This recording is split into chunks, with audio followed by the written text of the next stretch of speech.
Well, it's a good morning to Bulawayo Athletic Club in the city of kings and queens for day 2 of this warm-up match between Zimbabwe 11 and the West Indies. This serves as a precursor to the 2 test matches between the West Indies and Zimbabwe.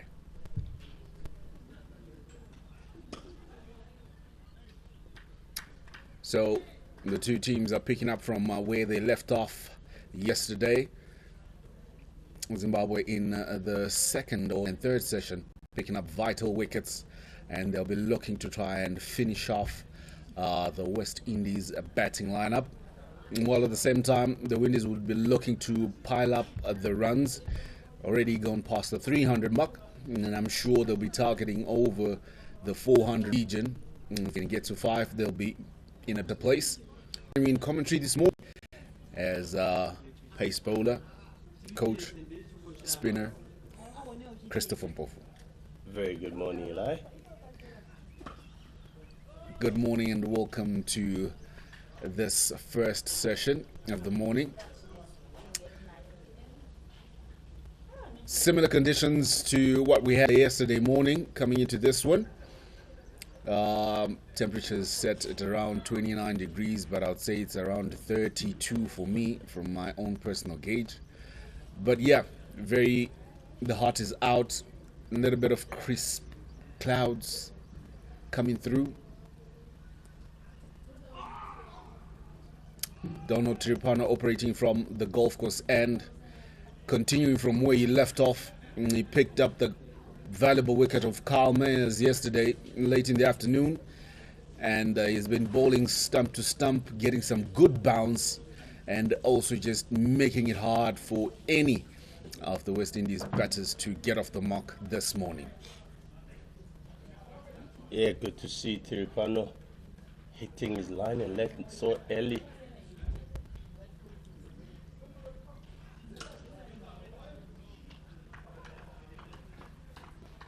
And Chris just walk us through Donald's field set early on this morning. What does he have? Looks like a good field set for me.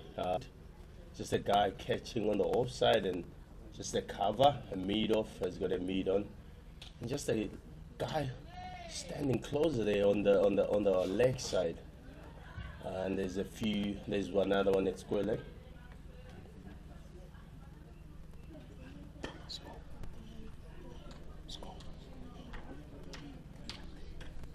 And the score is 3-1-3 at the end of the over.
And this morning, operating from the city end, it will be Tanaka Chivanga running in full steam.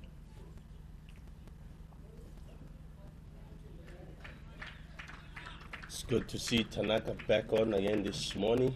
He struggled out yesterday late afternoon, a little bit of cramps, but it's good to see big fella coming back again, running in as hard. I wasn't really surprised to see that happening because he ran in quite well yesterday. Got the ball to do a bit of talking there on a unforgiving wicket.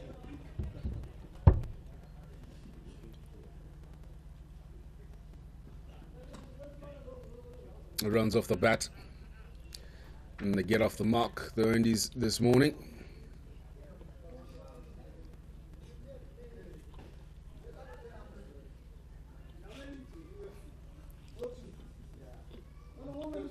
Tanaka was quite well, very economical in yesterday's proceedings from the Zimbabwean bowlers. He was one of the most economic bowlers that they had.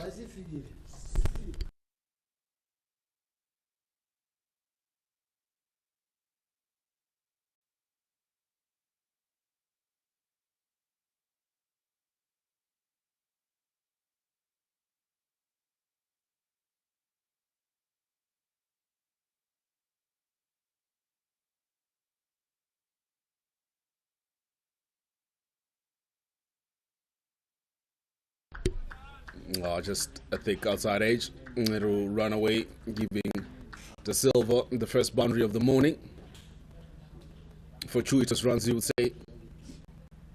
But it'll sort of ease his nerves, get something off the bat.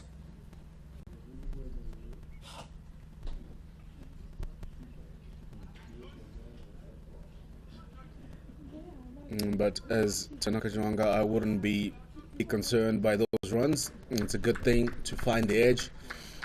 Next time it'll just be it go to any of the people that he has catching.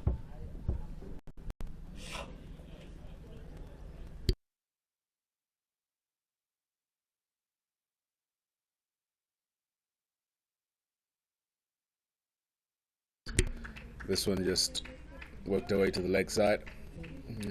The silver will get back.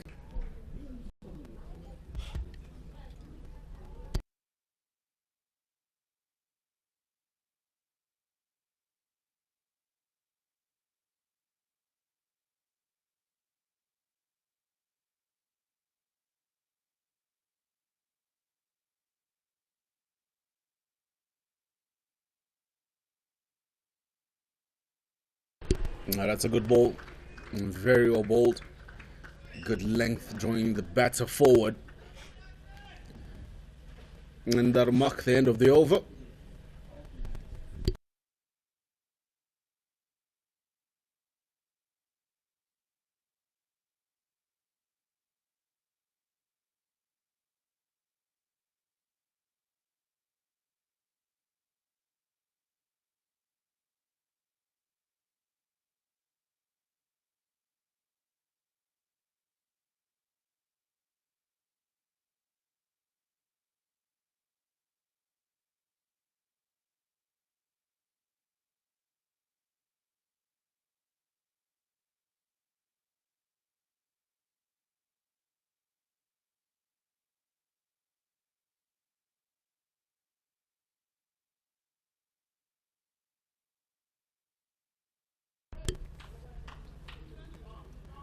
Donny will continue from the golf course end.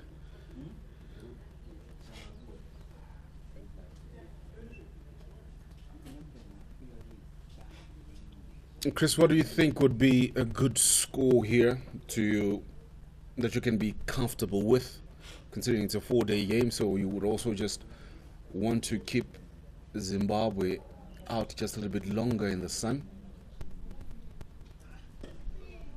Looks like as we say, it looks like a very good batting wicket, and as we know, we've got 3 days of this beautiful game here at BECs.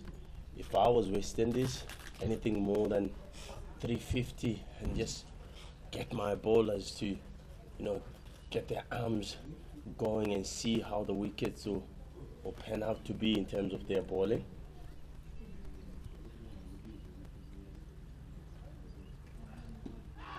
Very well bowled by Donald Terupano. Coming back to that point, I'll definitely score as many as I can this morning, maybe just after lunch, get my bowlers ready, just bowl, maybe even just 30 minutes before lunchtime, just see what can happen. As bad as you're a bit nervous for those 30 minutes on how to cope and handle the pressure. So anything, just score anything more than 350 and give the batters a chance. Give the Zimbabwean batters a chance to bat and see what comes out. So Chris is putting anything above 350 would be a good score. The wind is currently on just getting to the 320 mark their 319 actually for 5 wickets. Devon Thomas has been there since yesterday on 43. Joshua Da Silva will join him later on 14. Well bowled. Smooth operator Donald Tripano, and he's got a wealth of experience, and he runs in hard and he hits the length, hits the right areas. A lot to learn from any youngsters out there watching, or even some of the bowlers that are in the Zimbabwean attack, on how to group your balls. Thick outside edge, but played with soft hands. They squeeze a single, and marks the end of the over. 320 for 5.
Like I said, it's a good day for the game. It's a good day to actually come out on a Sunday to come through and watch it live. But if you can't, you can catch it on our social media platforms.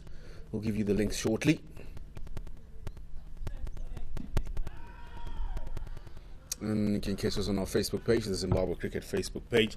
Also on our YouTube channel. And you can share your comments, thoughts on the proceedings so far of the game. Even on Twitter, you can tag us at Zimbabwe Cricket and give us your thoughts on how the Zimbabwe 11 has performed so far.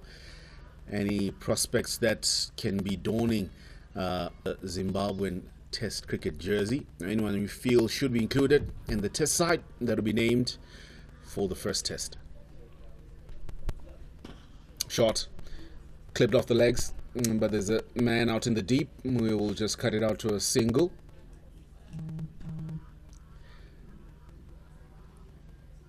And Chris, tell us the importance of keeping it tight earlier on in the morning when you're starting off on a second day, because you would want to put pressure on the batters as well, because they'll be tentative earlier on in the morning.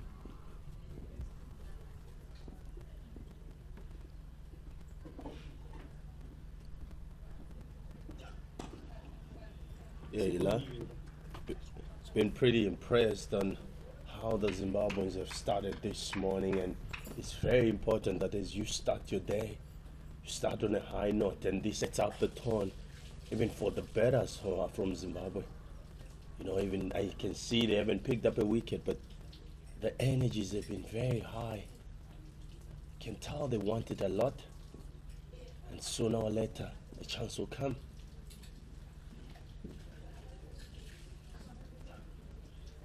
Very well ball by TK, coming back to the energies part, and talking about the importance of setting the tone early in the morning.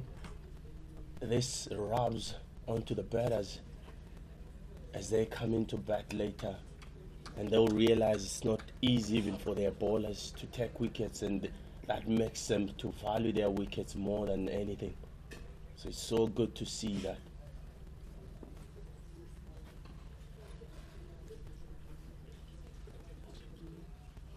That one going down the leg side. Marks the end of the over. 321 for 5.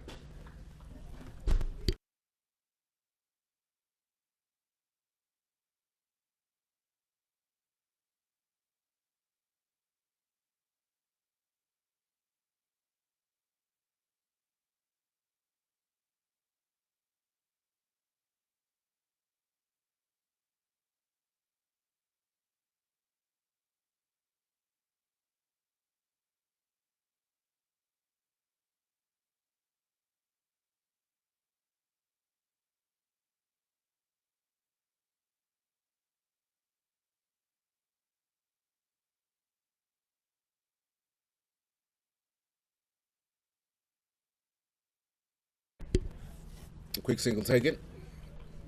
And they will run 2. There's a possibility of a third one. And Dhoni just straying 2 straight and looking for the block hole. But it was well played by De Silva.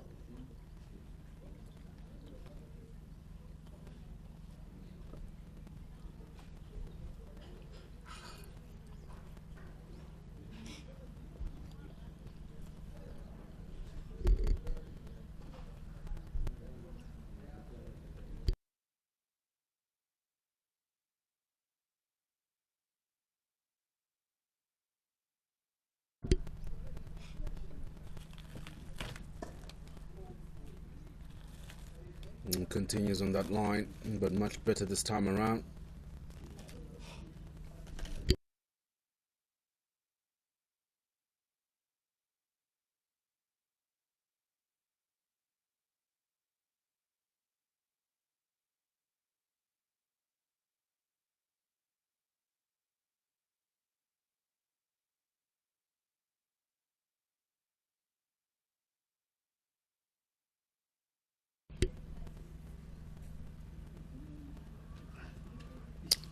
Age flashes that one that goes way above the keeper, and the man in first leap picks up 4. And that will see Devon Thomas move closer to the 50 mark. Donald Tripano would be encouraged by that. But that was a huge, thick outside edge. When fade past, is now almost in a gully position.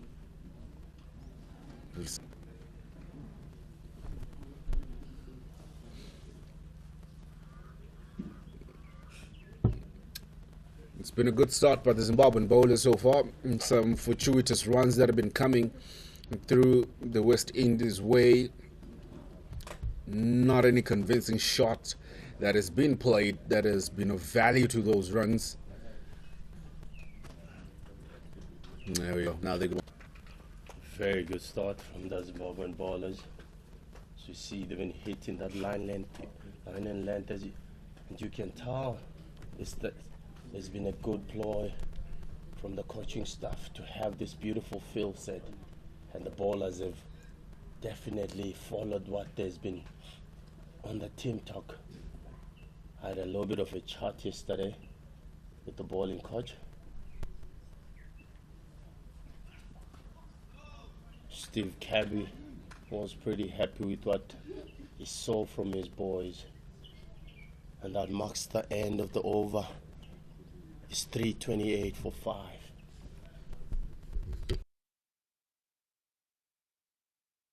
That I talked to this coach, he was pretty impressed on how his boys went on, especially his fast bowlers.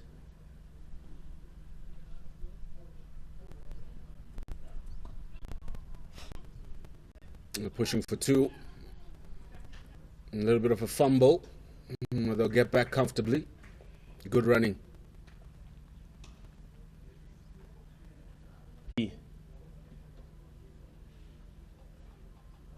And I'm sure Very well balled again from Tanaka Jivanga. Hitting that top of off stump. He's hitting it hard.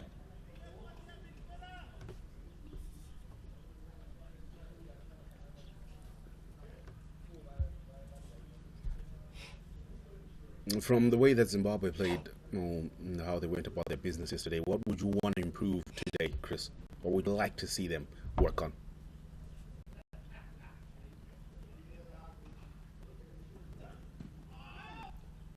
That one's off the pads. Should be a leg bar given. We talked more on grouping yesterday, which I felt the seamers did quite more often. I was a little bit disappointed from the spinner's point of side that we saw quite a lot of full balls, which at this level you don't expect. You would definitely be punished.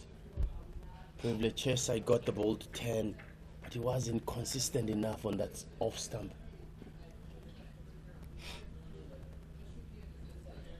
Short. And Devon was looking to pull it away. Yeah, very good bumper from Tanaka. Takes a huge to get it out that high. You see the big fella, he's still running in. Something that we've been really impressed by the Zimbabwean fast bowlers from yesterday, even this morning. They've hit the length hard, and Tanaka just bring one over Devon's head. A bit of sweet chin music.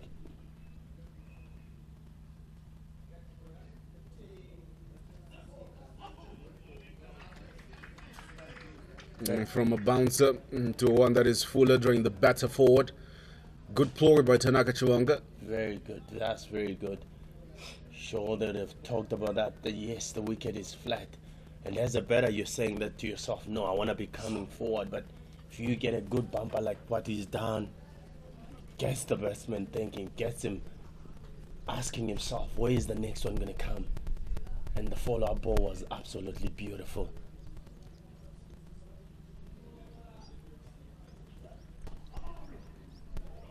Uppish, but safe in the covers. And they will pick up 2. And Devon Thomas will move to 49.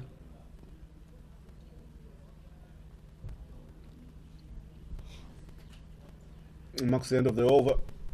3:33 for 5.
Now, quick single taken, good running, good cricket awareness from the 2 batters.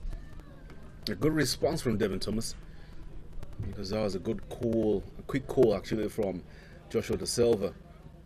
The Zimbabwean fielders caught ball watching there for a moment.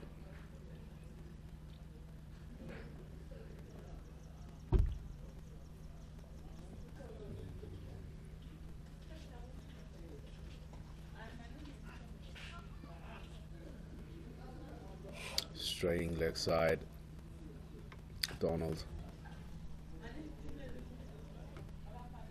You talked about the West Indies running Eli from yesterday. Looks like he keeps getting better. You know, we're talking about the all batters from West Indies that have been batting. Talk about 80s, 90s, early 2000s. That they would definitely bash the ball, but it's good to see that this West Indies, how much they're putting an effort to to run between the wickets. It's really pleasing, pretty impressive.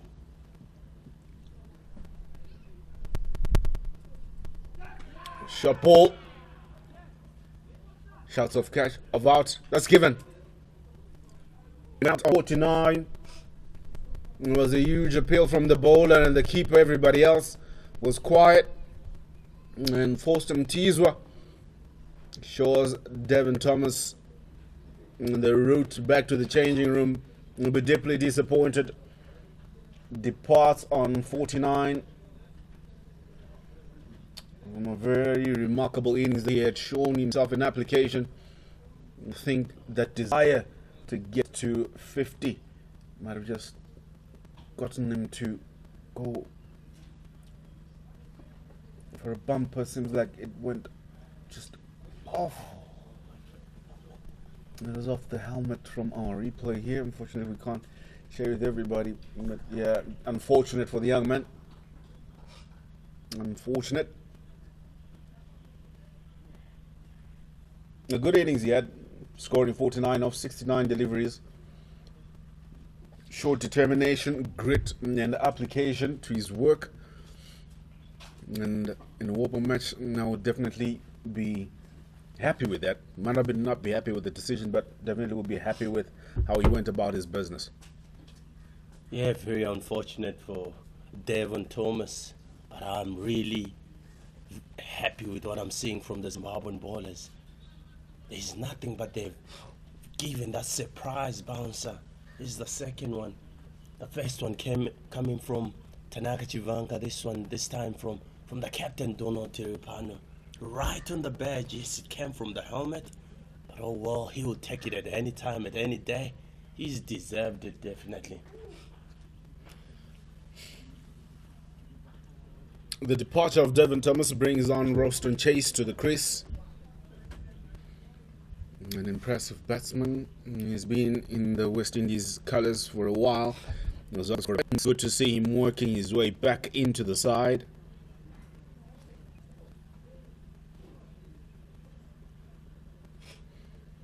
And they'll be facing his first ball of the morning and get a taste of Zimbabwean conditions.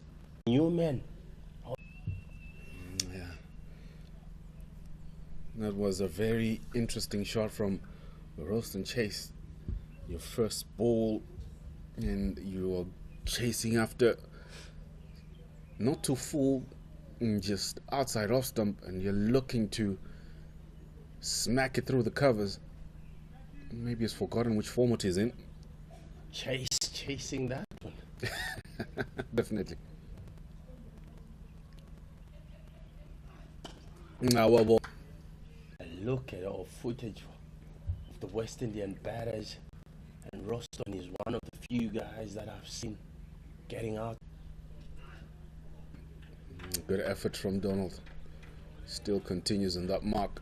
Marks the end of the over. A good over for Zimbabwe. 3:38 for 6.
Tanaka Chwanga continuing from the city end. And so earlier on we were talking about what we would want to see in Zimbabwe do better. Chris spoke about the groupings in terms of the bowling areas that they need to target Zimbabwe. For me, it'll also just be the way that they communicate in the field. I'd love to see more energy. I know it's a test or it's a 4-day game, but I'd love to hear them more. That's very, very correct there, Eli. You need those energies. The bowlers need to hear and feel that you're behind them. There's nothing more hurting as a fast bowler running all the way from Kuvukiland, as I will call it, and there's no one actually backing you up. So, as you're saying it rightly so, that you need that vibe, you need that buzz on the field. It's hot, yes.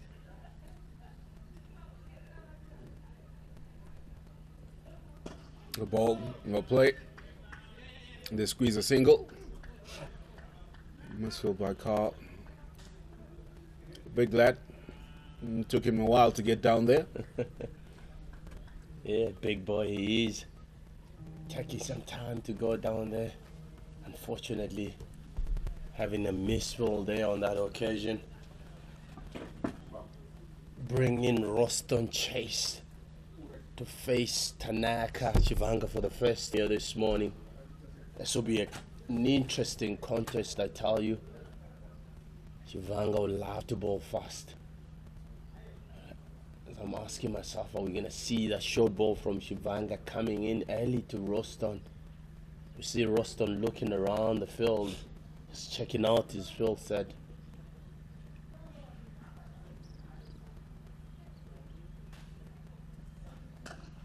Oh, very well ball from Tanaka. And Roston chest rightly behind that one.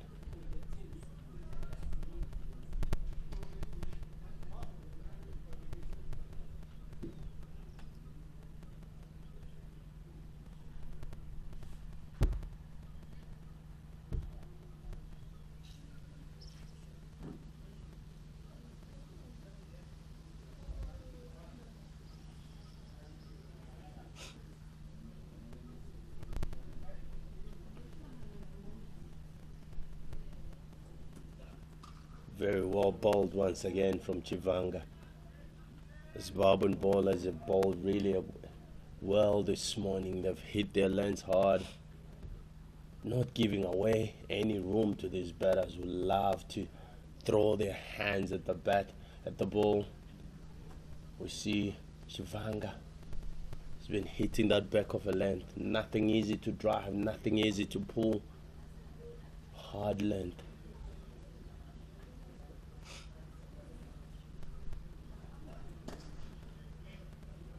Another good line and length from Chivanga. Roston drives in vain, straight to mid-off.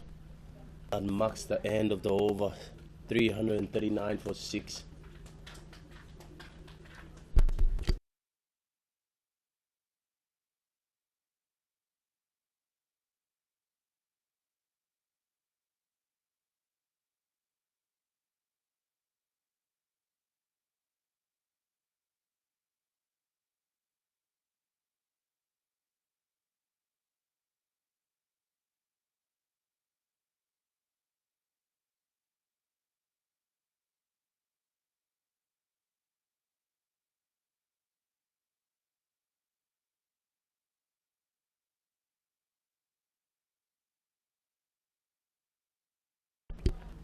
Once again, change of bowling. It's William Mashinge coming from the golf course and bowled quite a few overs yesterday. And the few overs that he bowled, I felt he was quite consistent on his line and length. See how it pans out this morning. The Zimbabwean bowlers have been really, really good this morning. They've hit their lines very consistently.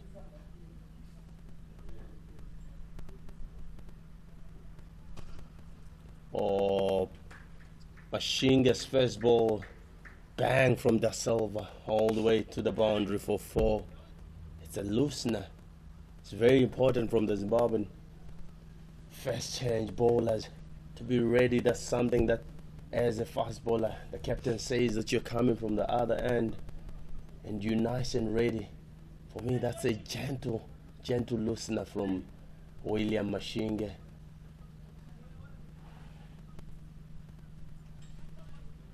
The captain Donald Tiripano will not be pleased with that after that brilliant work that they put in.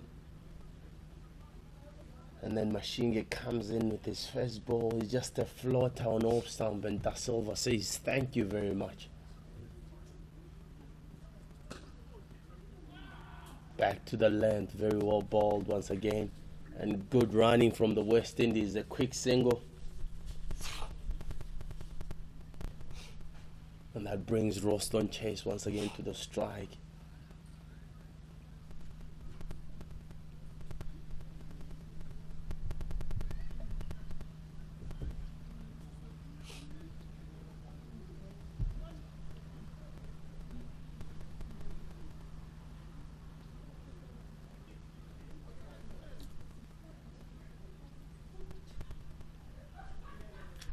Just the change of field set there. Mashinge blowing two this.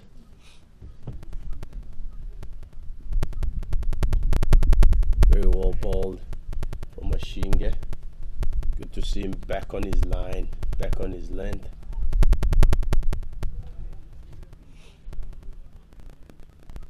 The captain again has moved to third slip. That is Donald Tiripano. He's been very active this morning with his fill set. Oh, bang from Roston Chase. Nobody moves. That's gone for 4. Beautiful shot, and it's a no ball to add salt into the injury. Not a very good start from William Mashinge.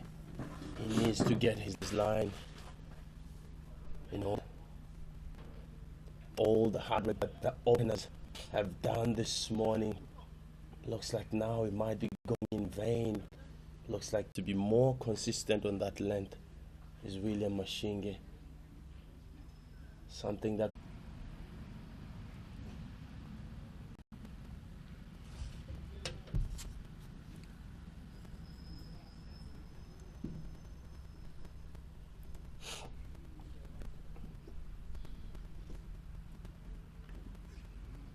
very good finish from William Mashinge. Very good finish from him. That marks the end of the over. It's 349 for 6. After 99 overs, Zimbabwean boys have been on the field for quite a long time now.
Change in bowling from the City end. Faraz Ahmed coming into the attack. He'll be hoping to have a better purchase from the surface this morning. For me, I always say that when this change of bowling requires a lot, especially if the openers have done well, you need to continue on the same mark. Shot, well fielded. On that point, Eli, coming on to that point, it's the saying that I was thinking to myself that yes, you are the first change bowler. Yes, you've got the pressure because the odds done quite well to start off the day. You need to continue with that good work that had been done, but it was pretty disappointing on how Willie Mashinge started. I'll be looking change in that. Well, on his own for us, Akram right now.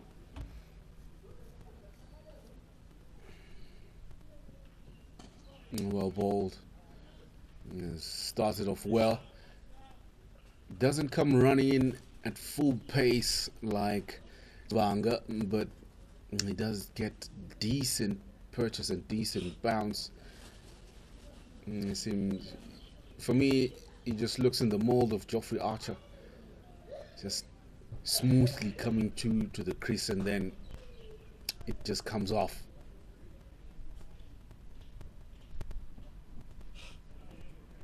That release from the hand, the speed it comes down with, that's where you can be deceived. I think he might be coming at medium pace, but it's quite a decent fast bowler.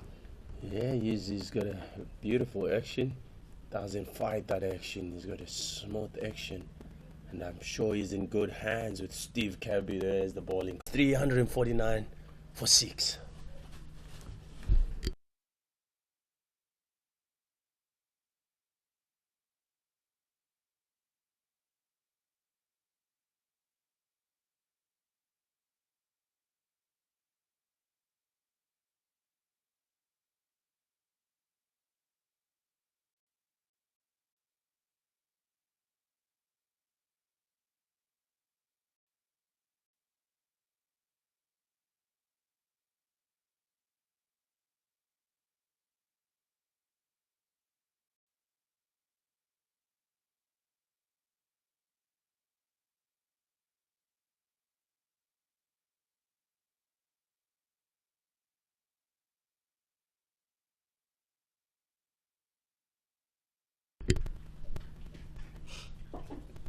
William Mashinge would be looking to have a better second over.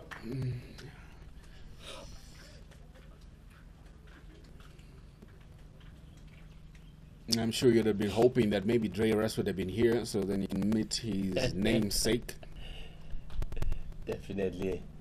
I'm sure that's his wish. That's his dream.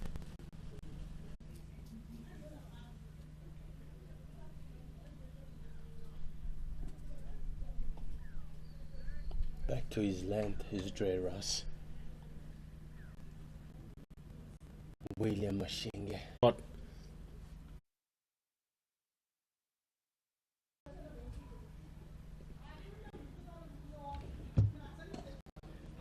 well bowled. He's been changing up his pace. He'll give you a couple of slow ones and then give you something fuller and quicker, which is something that is always effects to your bowling, especially on a pitch like this.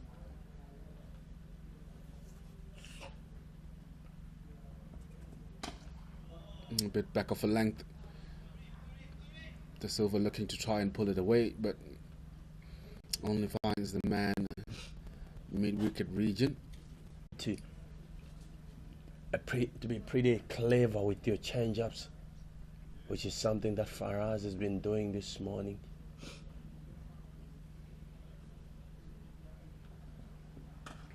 Slower, fuller, and polished.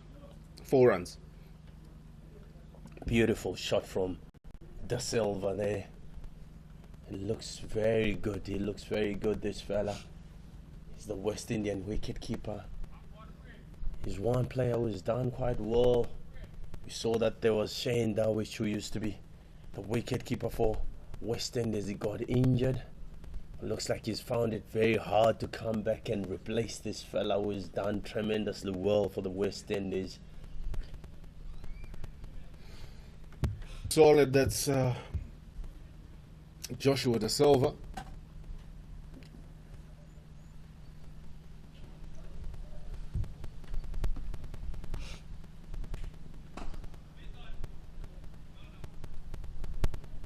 top ball. Joshua the Silva now into the 30s, 32 of 59. I know it's not really that much important in this format of the game. 1 for 6.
Good to see Machine get back onto that line in length.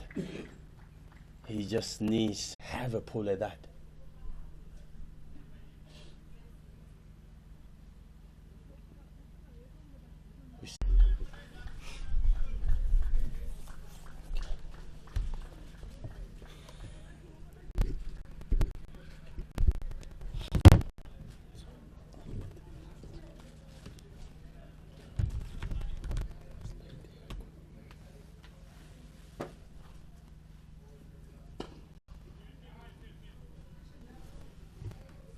Better from Mashinge.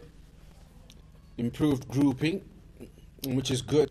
And this is where he needs to be. This is what he needs to be doing consistently. On that mark, on that line. What I would love to see in Zimbabwe doing, especially the changeover bowlers, because from the changeover that has been done, there's been just that one boundary over that I want to see them stop having. First drinks break of the day, 361 for 6 at the drinks break. Zimbabwe just picking up 1 wicket so far, and that is the wicket of Devon Thomas off the bowling of Dono Turipano. But it's been good for Zimbabwe. Picking up a wicket early is good, but also there have been just a few loose balls that have gone to the boundary from the changeover bowlers, something that they would want to improve. Roston Chase on 16 from 23. Joshua Da Silva, 32 of 62. Score 361 for 6 after 103 overs.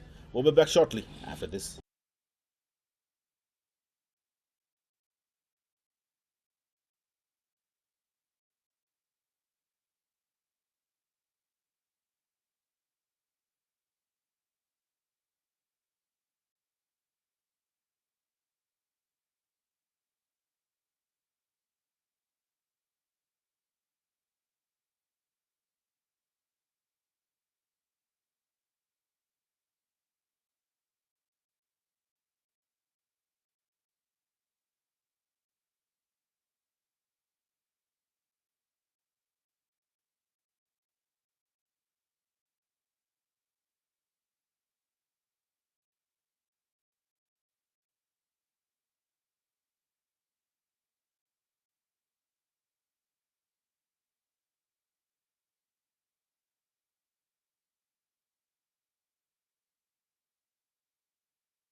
Back with the action after the drinks break.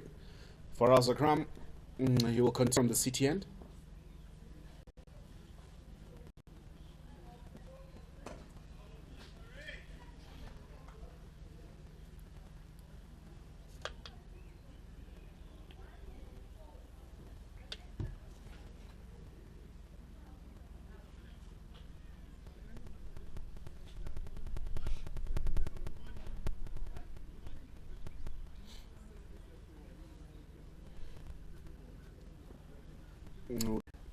It's a good start and also compliment Mashinge. Now we're just offside off stump.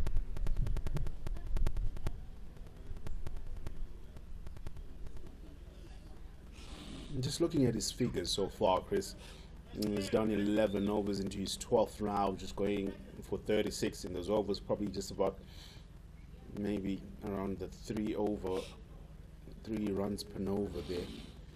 What's a decent run rate to be operating at in this format of the game? Firstly, you talk about test cricket is about taking wickets. You have to take wickets. You need bowlers that will give you wickets. When it comes to one-day international, when it comes to T20, yes, economies will be very vital. When it comes to this format, you want to have wickets. But how do you get wickets? That's the other question. You need to have more balls, more dot balls, and more of them. I'll keep emphasizing on it. And that's something that I think Faraz has done quite well. But we look at the surface also. The surface hasn't supported that. See a very good shot from Da Silva for no run there.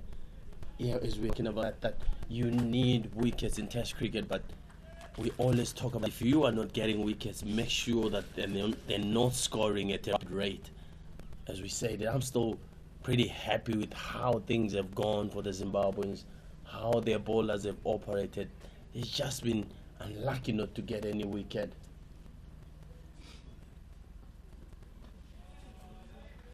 Now we see a change in strategy. Wicket keeper now just up right at the stumps for Faraz. I mean, he won't be bowling at full pace, but just changing things up. And I think they've seen where the Silva is coming down the track, or he's batting just outside the crease. They're trying just to, walk him down a bit, and hopefully something may come out of that.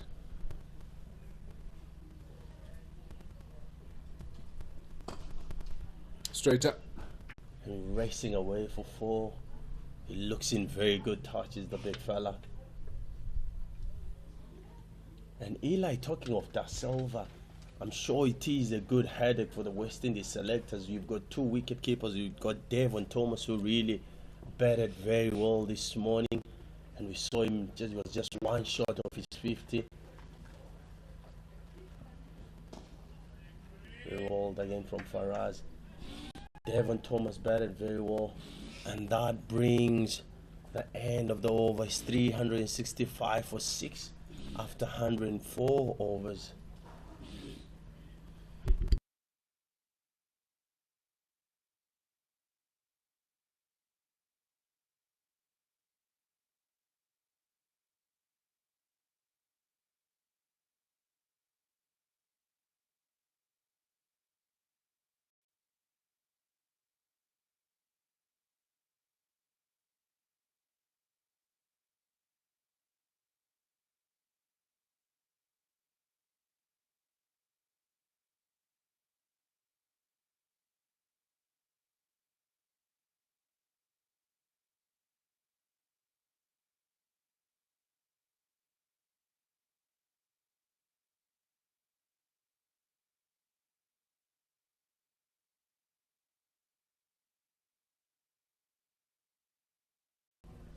He was bowling to Roston Chase.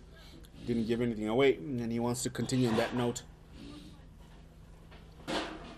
Very attacking as Roston Chase been.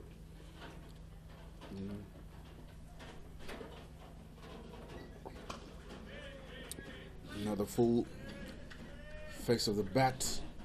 A drive, but straight to the man at mid-off.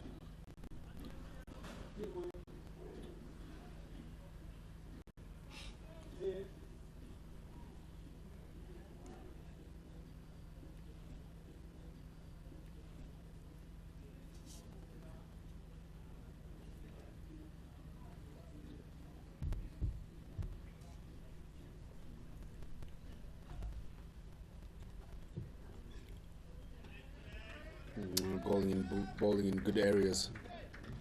That's good. You need to create the pressure. You need to not give away runs. Consistently have a good grouping in terms of the balls that you've been bowling. Make the batter come out to you to play false shots. Don't give anything away.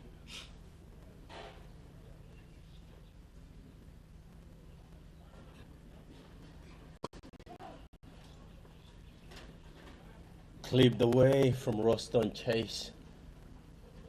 And I tell you, Milton Shumba is going to chase that to the boundary, and he hits the board, races away for four.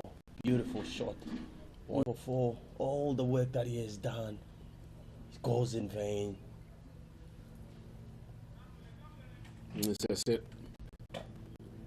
He's just been straying. That one, he was too full onto the pads. And it was clipped away.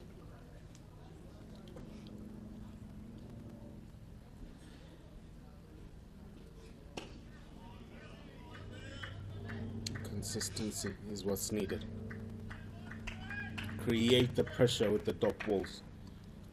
String along a few maiden overs, and you'll put in the boundary, and he'll be happy to block the rest of the 5 balls.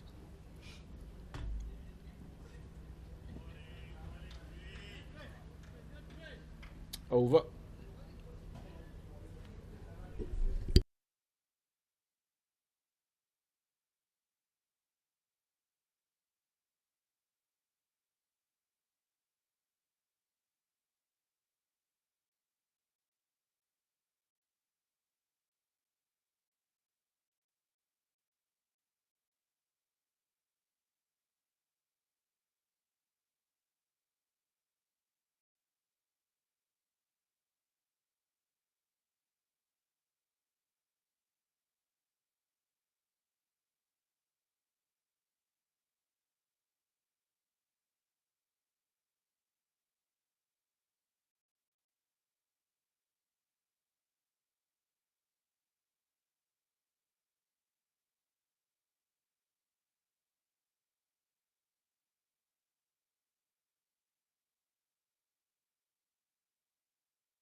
For us, good start.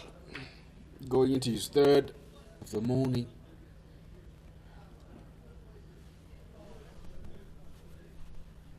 Bilal, you're talking about grouping. We had a say with one of my good coaches that I worked with, Phil Simmons. Used to talk about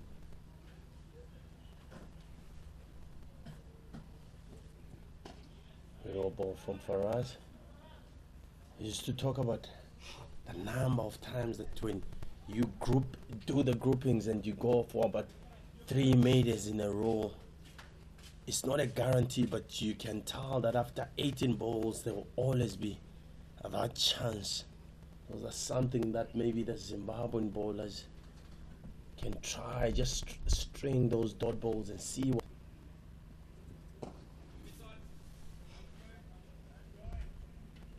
It's always important just to create the pressure.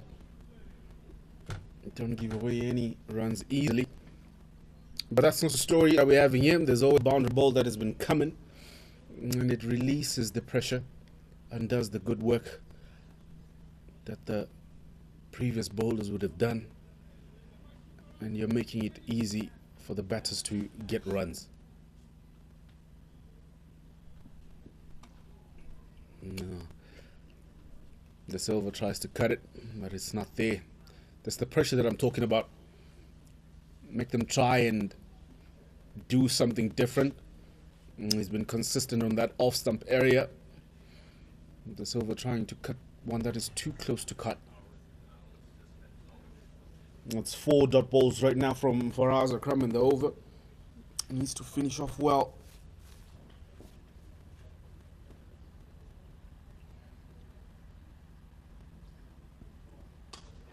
Oh, the outside edge.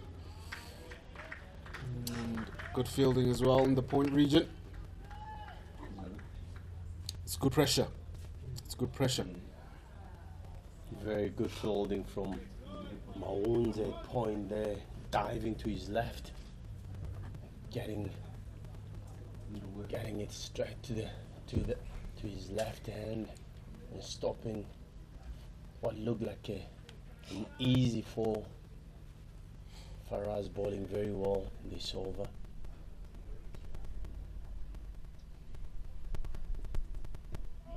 Fuller on the pads, but straight down leg side.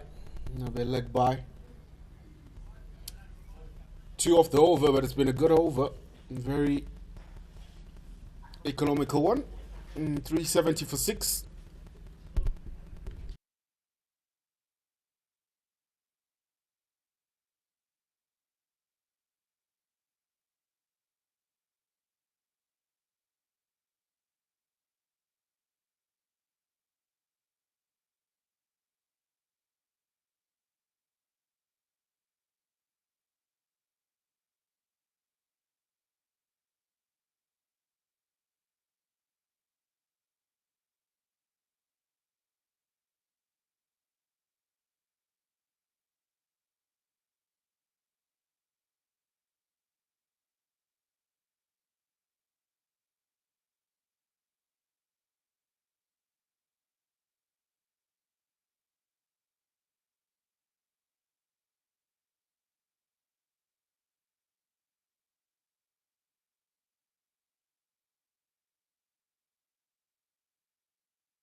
Willie Mashinge to continue.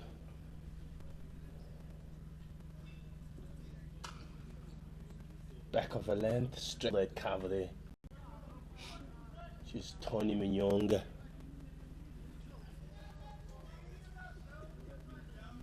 It's good to see and hear the bars here from the Zimbabwean fielders. They've been really energetic this morning. They've been very good. The bowlers have hit their length very well.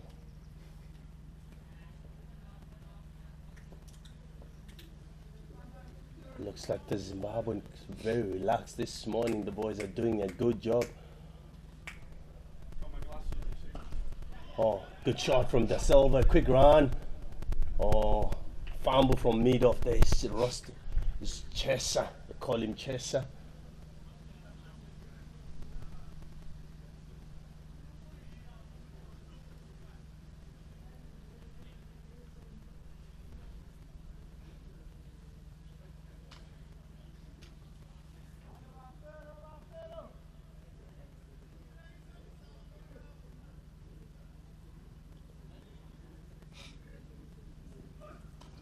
Oh, back on that line is Willie Mashinge bowling very well.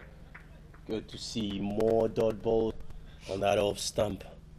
And that marks the end of the over. It's 375 for 6 after 107 overs.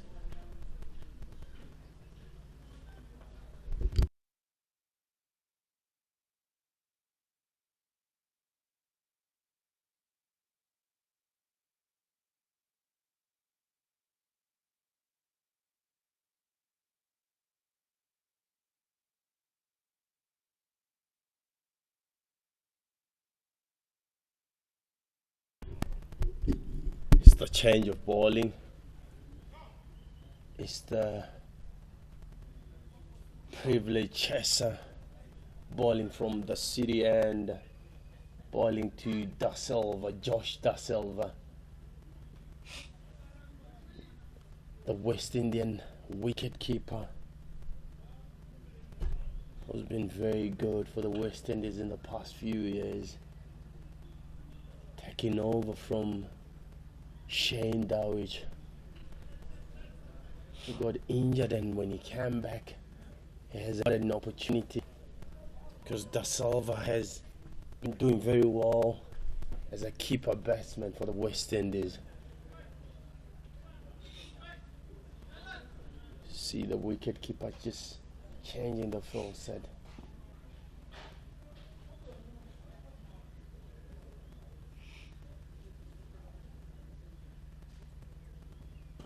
Oh, a very good start from Chesa. Something that we want to see being more consistent. He bowled quite a few short balls yesterday, and every time he tried to compensate, he made it to be very full again, and he got punished for that. Short ball, very lucky from Chesa not having that to go for the boundary.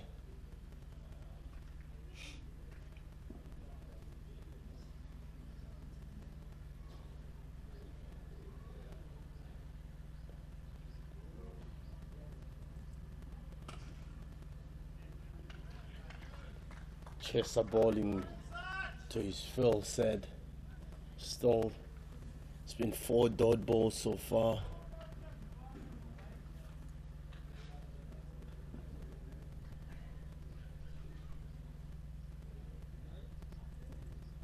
Oh, full toss and hit away for 4 from Da Silva. Rightly deserved to be punished. Been talking about Chesa not being able to string those dot balls. Once again, he bowls that juicy full toss, and Da Silva says thank you very much, and he punches it for 4.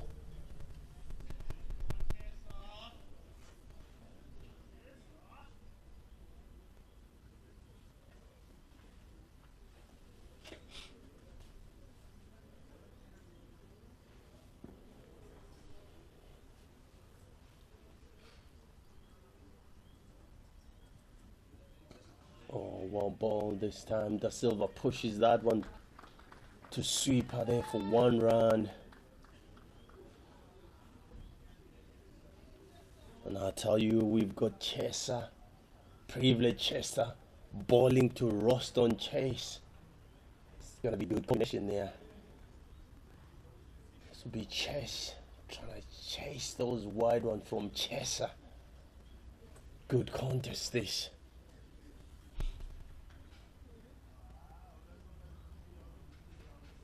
Roston Chaser, good player of spin also.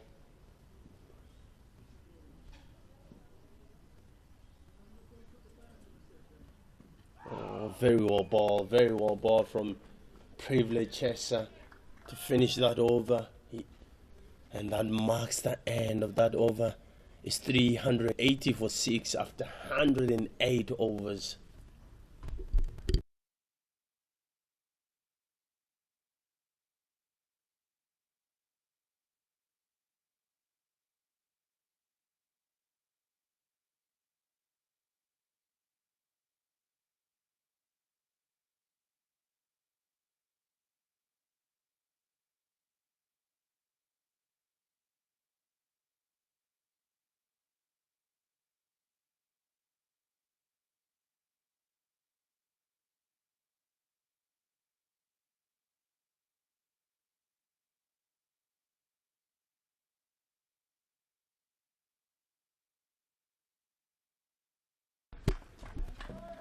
Looks like Mashinge is going to continue from the golf course end. Oh, very well ball that one. That's the length. That's the length that he needs to keep bowling is Willie Mashinge. Very good length that. It's a length that tempts you to have that drive, but it's definitely not there. Very well ball from Mashinge. Can even see the fielders, they appreciate what he's doing.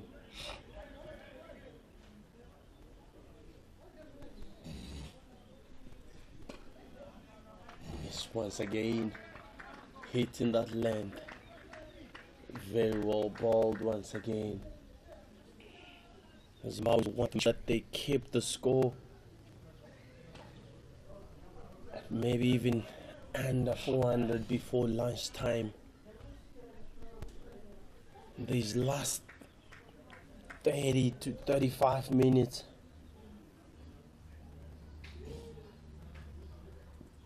Oh yes, that's the one. That's the one for Mashinga. As I was saying, that Zimbabweans will need to make sure that the last 30 minutes are very well before they go to lunch. They try by all means to string those dot balls. They keep the run rate very low. You don't want these fellas to run away with it.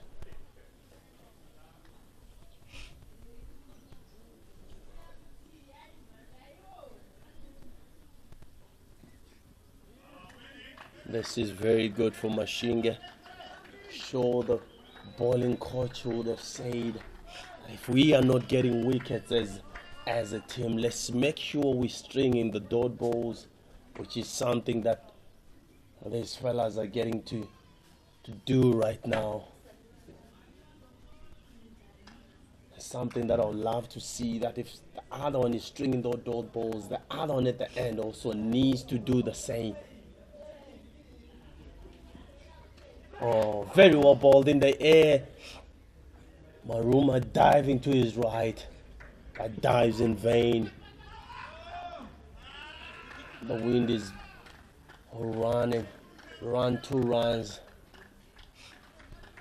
That's a moral victory. As I was saying, that you string the dot balls, you will definitely get something. We see Da Silva chasing at that wide one. Good ploy from the Zimbabwean fielders, Zimbabwean players. Can tell the plan here. Just hit that top of something, chase it.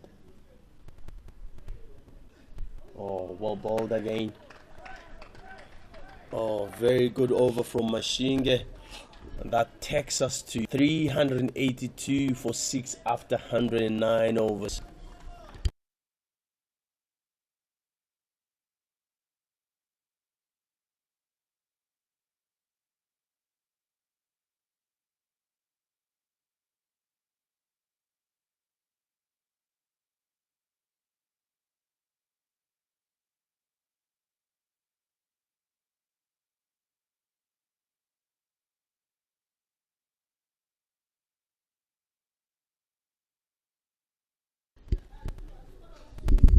Privilege chaser. Continue. Got a few balls to 10.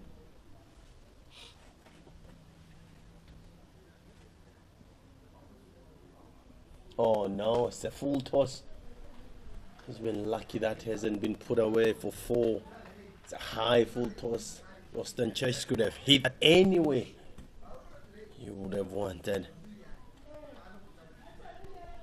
But it takes a 1 to sweep her.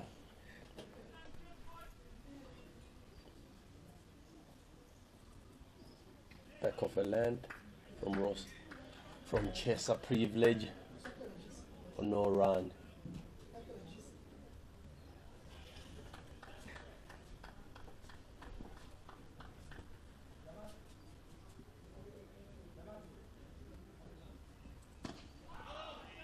Or bowled again from Chesa. The Silver punches that to mid on for no run. Very good fielding from Tony Munyonga at mid on there, attacking the ball.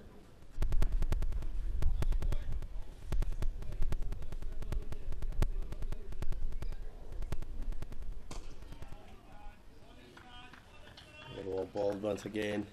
And it's been pushed to long off where Tanaka Chivanga is.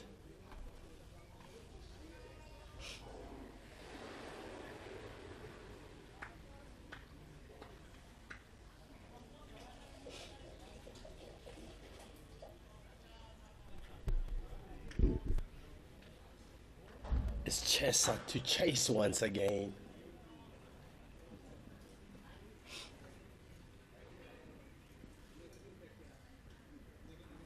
Oh, well bowled. Wind is looking for two, and they will get it comfortable. Very good running from these two. Something that we've seen from the West Indies. They've run very well between the wickets, and every time the bad ball has come their way, they've punished it severely.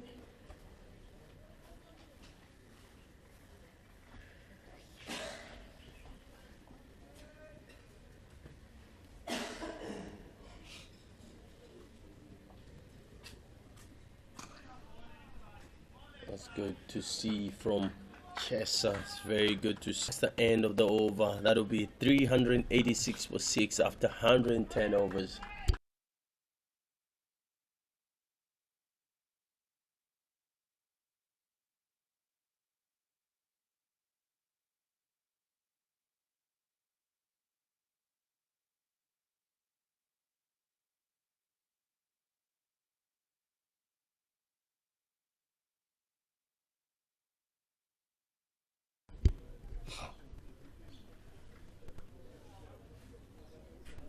This has been from the Zimbabwean field is now, as we can see, the Zimbabwean coaching staff.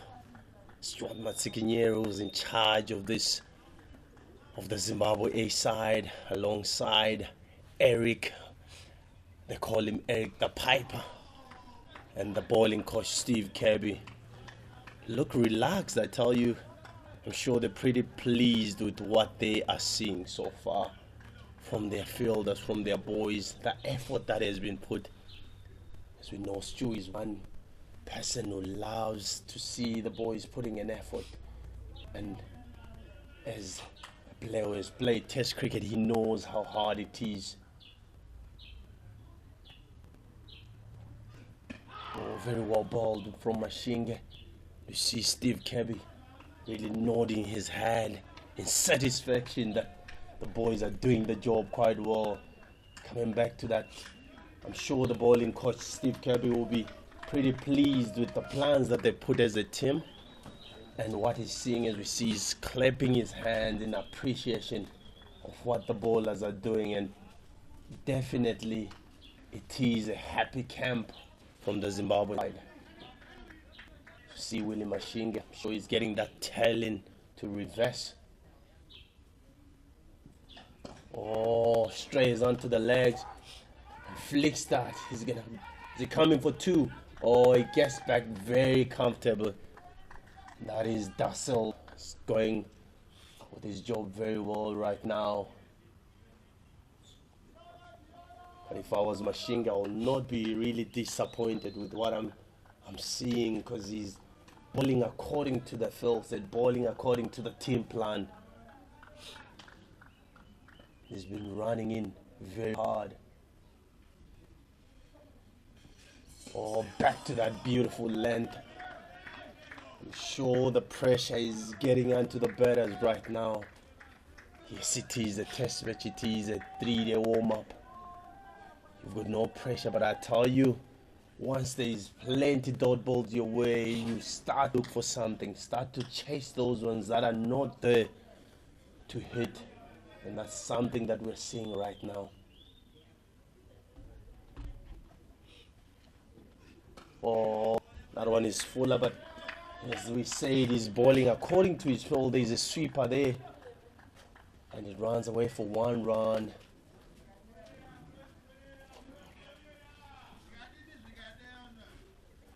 As we talked about stringing the dot balls, we talked about it, and something that Zimbabweans are doing very well. We talked about them having a beautiful 30 minutes to tee, so you make sure that the Windies don't run away with it. Oh, very well bowled from Mashinga, and it has been an interesting over. Mashinga hitting that length, and that marks the end of the over. That's 111 overs, 389 for 6 at the West Indies.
Back on again, it's Chesa to Da Silva.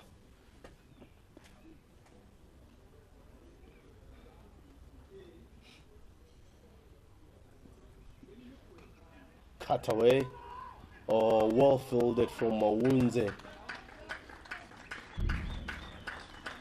Very nice. I love the energies that I'm seeing from the Zimbabwean fielders.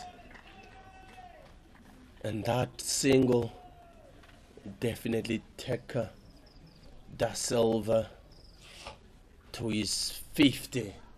It's been a very constructive inning from Da Silva.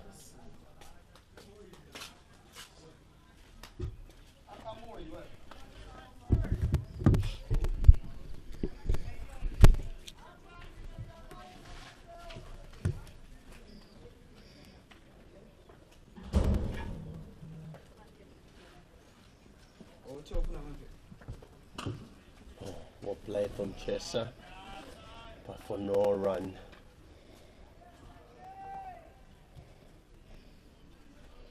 It will be very important for Chesa to continue the good work from the other end.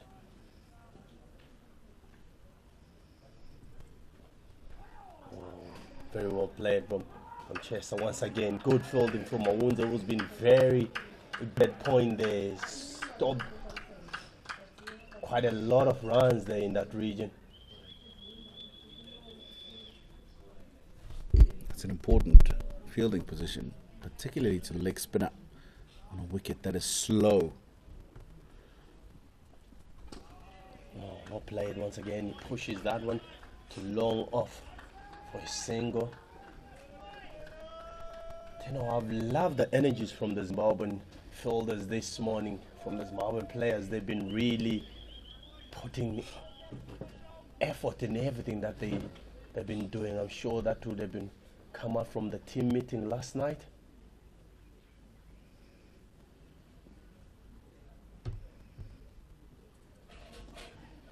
It just keeps you going, doesn't it?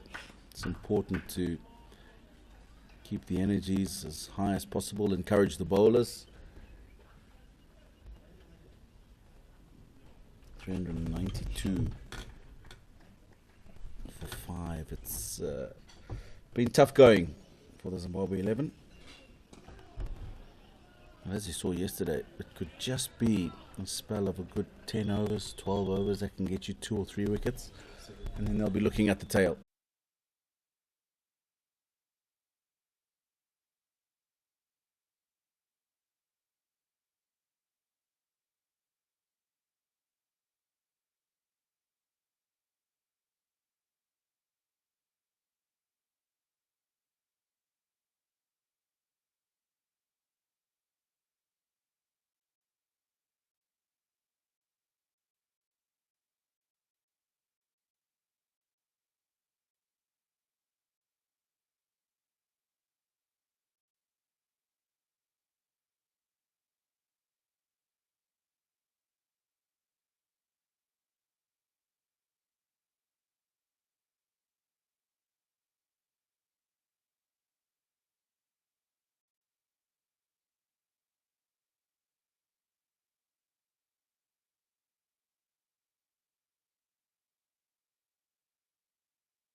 And this change of bowling from the golf course end is Mufudza.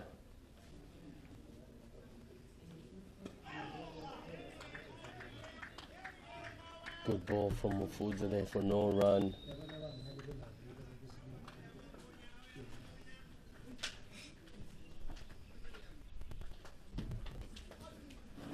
Very well played from Da Silva. Flicks that one to square leg Faraz Akram for a single. To be very important for the Zimbabwean fielders to keep these energies.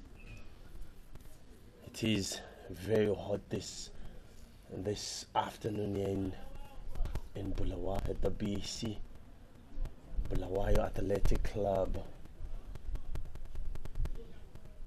As I predicted, this will be some rain today, but doesn't look like anything is coming. Or play from Roston Chase, he reverses that one. Sure, he's gonna trickle away for, but it's just plugs there, and they take 3 runs. Chris, I think you should keep your predictions to how many wickets are going to be taken in a session or how many runs are going to be scored by the end of the innings, rather than telling us about geography and rain. But yeah, it does look like clouds might just pick up towards the end of the day.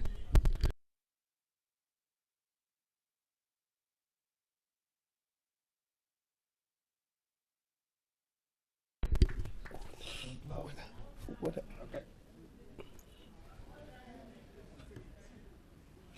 396 for 6. There you go. That's just a bit of cloud cover building up on the northeast end of the ground. That's towards the golf course. As we know, Tino just said I must stick to my prediction of wickets and how the runs are gonna galore here at BC. But I tell you, as a fisherman, I definitely work on these things of checking the weather. But oh well, you know, Tino is my friend. He never gives me a chance, you know, to tell what I know about my city. Fisherman. Of course, Tino.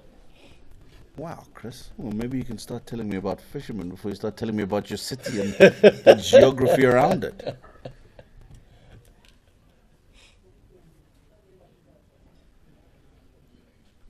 Chesa will continue from the city end.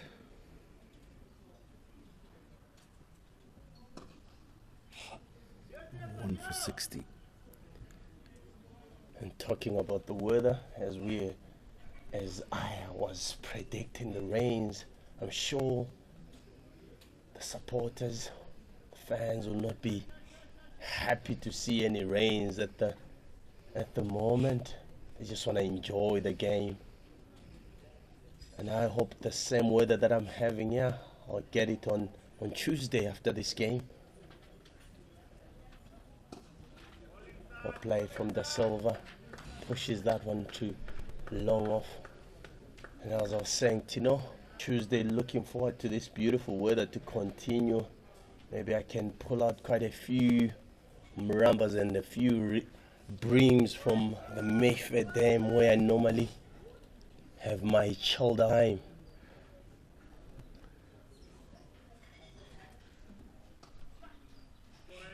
Chris, you and I will understand what Muramba is, but I'm not sure our fellow listeners, especially those from the Caribbean, will understand. Maybe you'd just like to when we make that a little bit plain and simple for them, Chris. Okay, when we talk about the Muramba, we're talking about catfish. That's what they call it.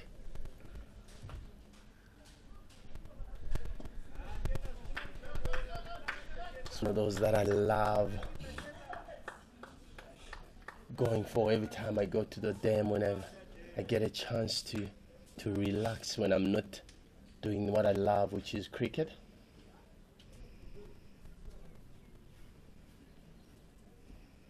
Oh, very good shot from Da Silva once again. Pushes that to long off for a single. It's been a good over from young Chesa.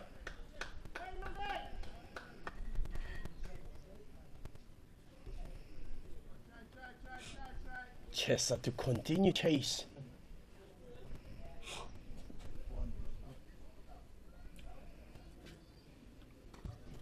Oh, bang. Through the offside to sweeper. Picks it up. Just lobs gentle to Timmy Maruma. And that marks the end of the over. It's 401 for 6 after 114 overs.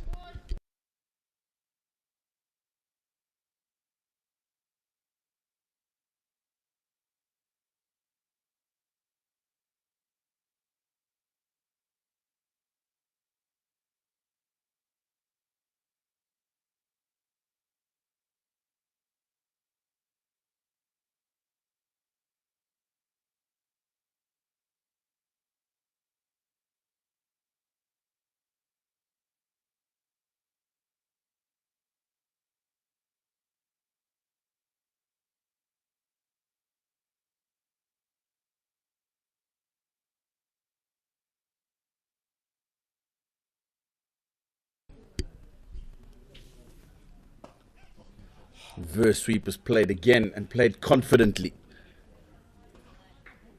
Roston Chase, we saw one in the previous over from Fudza, didn't go to the boundary, got it very fine. This time he's hit it very square. A lot more bat on ball, and that gets comfortably to the boundary, no backward point. Sure, as we see him playing that shot, Foods are not actually getting any 10, and that makes it easy just to put the bat on it, and it just runs away to the boundary.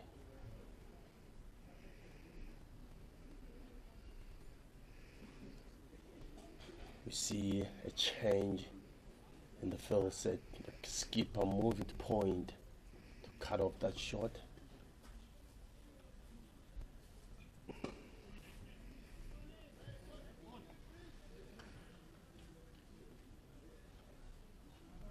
Chris, just carrying on about this extracurricular activity of yours that I'm hearing for the first time. Since when did you take up such a keen interest? It's the lap sweep, nicely played, because there's nobody at 45. They'll definitely come back for 2. They think about coming back for 3. De Silva does so comfortably. Chivanga does the fielding. Yeah, coming on to that, I've been in the game for quite a long time. It's just that you as a friend are the things that you concentrate on instead of knowing what I'm good at. Or maybe a far-off friend that you decide not to let know of your new hobbies in your extra time, Chris. Yes, I've been saying I've been doing quite a long time now. Our reverse comes up again, this time from Da Silva. Looks like they'll look for 3 and they come back comfortable.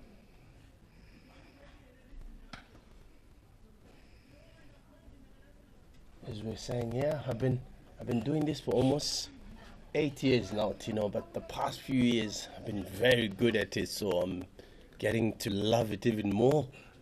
So I'm definitely gonna, one of these days, I'm not so sure whether you love it too or you will be keen to be taken for just a few drinks, or at least I catch a few for you also. I hope the next time we're on the broadcast, Chris, I'll be able to support the fact that you actually caught some fish. So just be careful what you say. But certainly, I wouldn't mind an afternoon out. I'm just pulling your leg. I know absolutely nothing about fishing.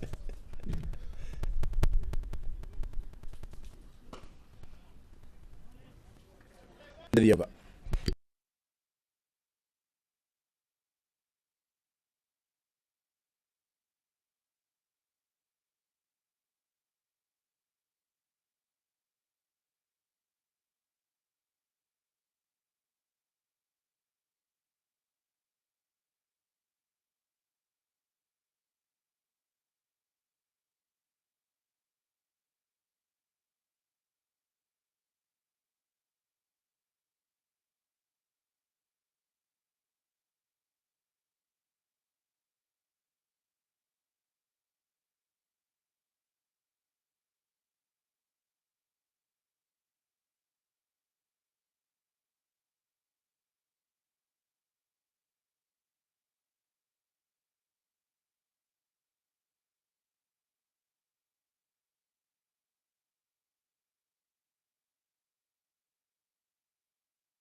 Chaser to continue from the city end.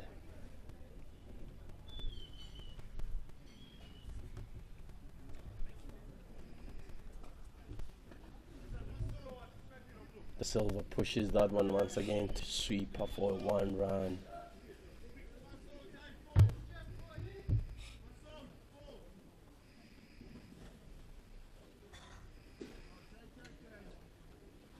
Sure, Zimbabwe will be looking to get a wicket or 2 just before lunch.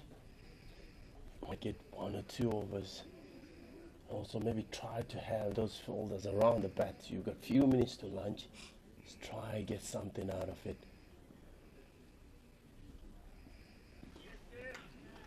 A ball from Chaser. Even try to have that long off, bring him up and invite Chase to go over the top. Just try something.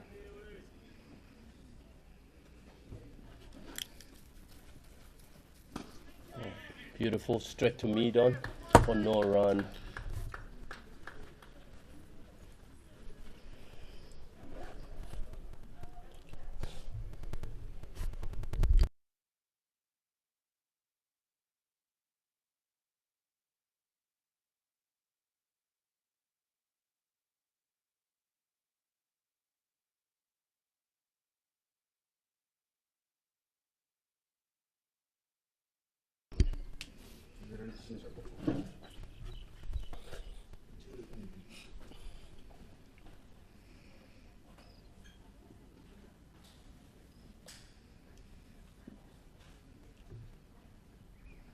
Any change?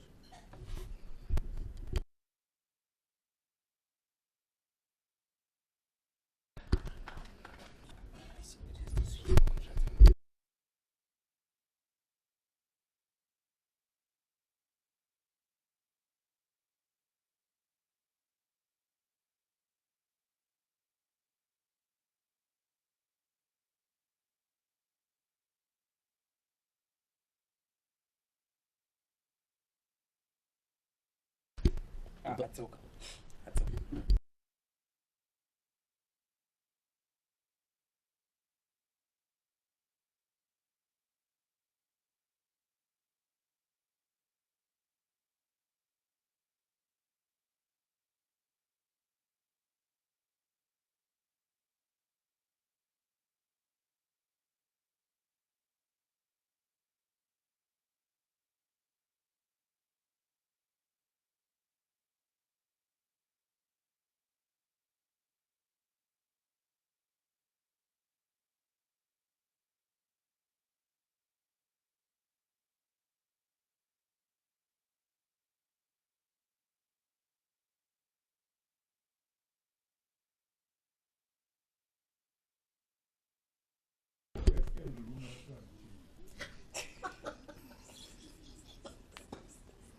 Or played from Roston Chase.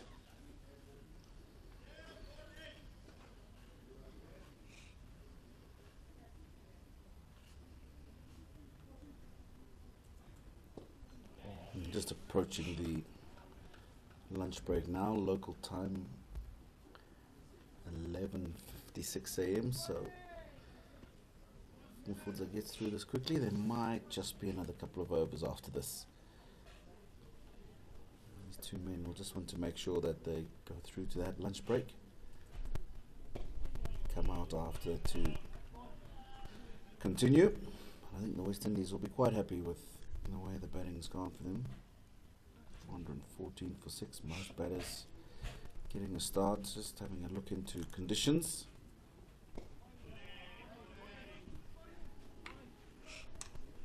Well, ball from Mufudza. Getting through it quickly. Sure, they want another over, the Zimbabweans.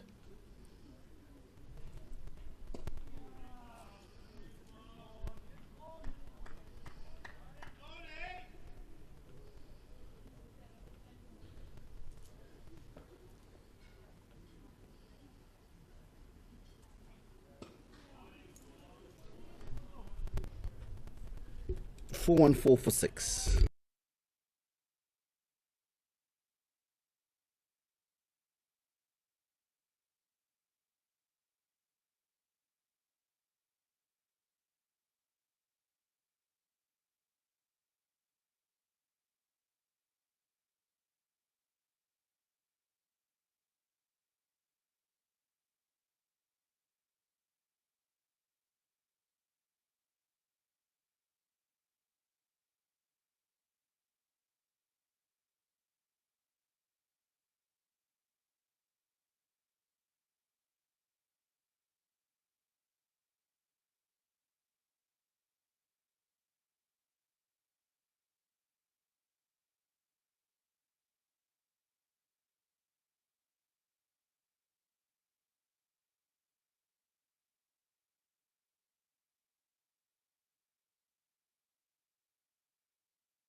Kudzimaunze.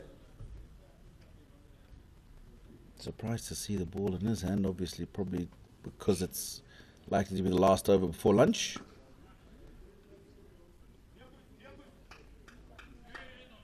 Chris, sorry, before you carry on, I'll put you in the shoes of Steve Kirby now. Yeah. And how would you sum up the session this morning for the Zimbabwean bowlers? And what would it be that you would say to them at the luncheon break before they come out, post-lunch?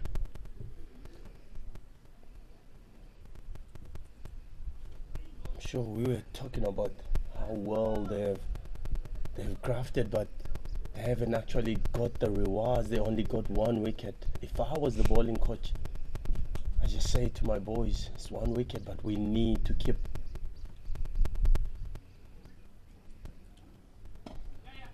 a play from the silver. We need to keep probing on that length. As we saw really Mashinge bowling quite a good spell. Chesa wasn't supporting him the way he would have wanted. So they just the one thing that they need to do, just have overs in partnerships. Well played. Chesa very well fielded from Chesa. So as the bowling coach, I'll be pleased, but it's just one thing that maybe they can bowl more in partnership. That's something that we felt here in the comb box, that Zimbabweans didn't do that very well.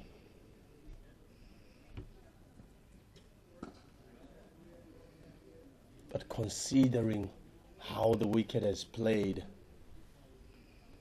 I'll still take that 1 wicket. And how these batters are batting, they're quality batters who have done well at a higher level.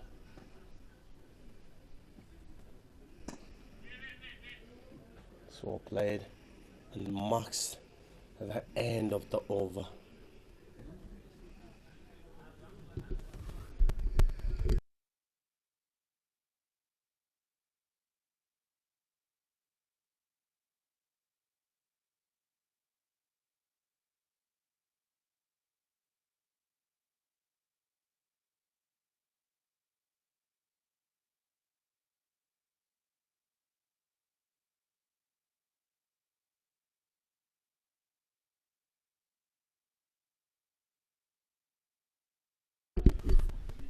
Okay, as we see the players coming out, this will be lunch.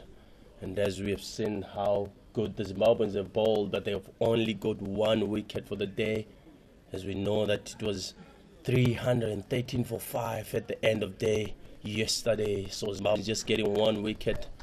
And as we see the scorecard on this day, it has gone pretty well for the Windies batters. Devon Thomas played very well until he got that bounce from Terry Pano. To flick the helmet, it didn't touch the glove, but credit to how well he bowled. He made 49. Joshua Da Silva, the other wicketkeeper for the Windies, making a good 60. Roston Chase coming in and playing his shots. So far, Windies have batted well, and they've still got a lot of batting. We've got Alzari who can hold the bat. They've got Jason Hall, that was very good. And you talk about Kimarochi, he's no mug with the bat also. Coming to the Zimbabwean bowling lineup, still Kal Mumba today, we didn't see him bowling. Faraz Akram bowled quite well this morning. Didn't get a wicket. Tanaka Jivanga bowled first again this morning. And lucky for him, didn't get a wicket. Donald Tiripane was very good. He's the captain. He's the one who's got 2 wickets this morning. Mashinge came in and bowled quite very well. Didn't get a wicket. Mufuza bowled quite a few overs this morning. Chesa, once again, also quite good. Just a few full tosses that we think that he could have cut away. So far, very good for the Windies batters. So we're looking forward to the next session after lunch. And we'll be back shortly. After 30 minutes, we'll be back live. See you then.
for a As we talked about it, that Roston might get it on, but I tell you, he's started so early since the departure.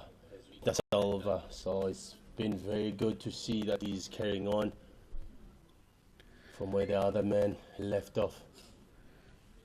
yeah, that one went over onto the other side of the field, and that umpire has to run back on the field with a new set of cricket balls to. Now they're able to retrieve it.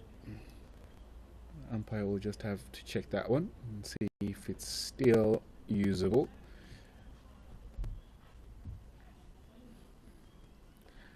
But it's been a good exercise for the third umpire. You know, he just ran back on and off the field,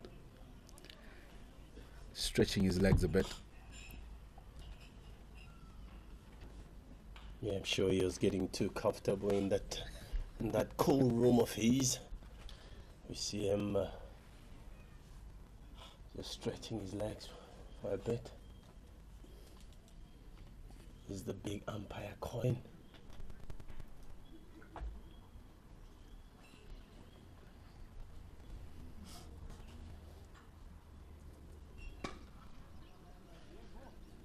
Punched off the back foot too long. He just walks that one.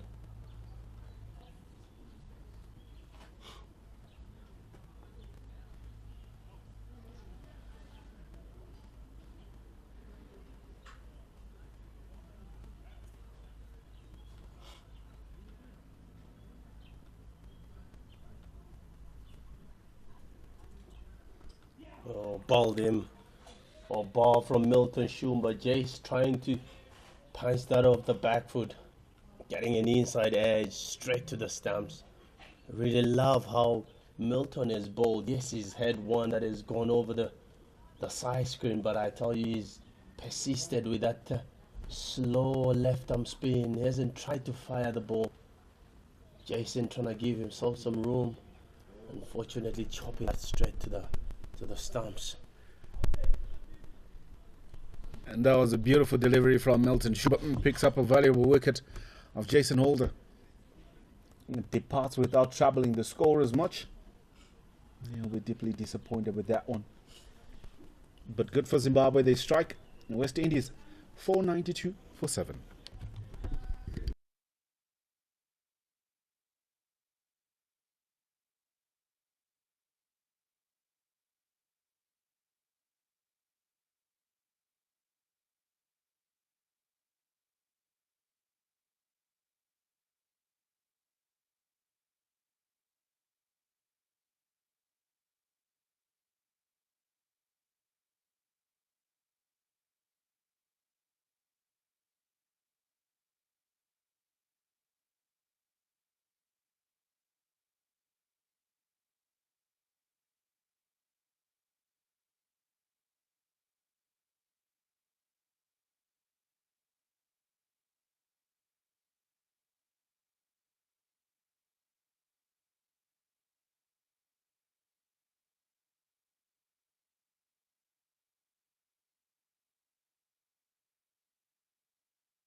Wesley Madera will continue from the city end. Roston Chase on strike.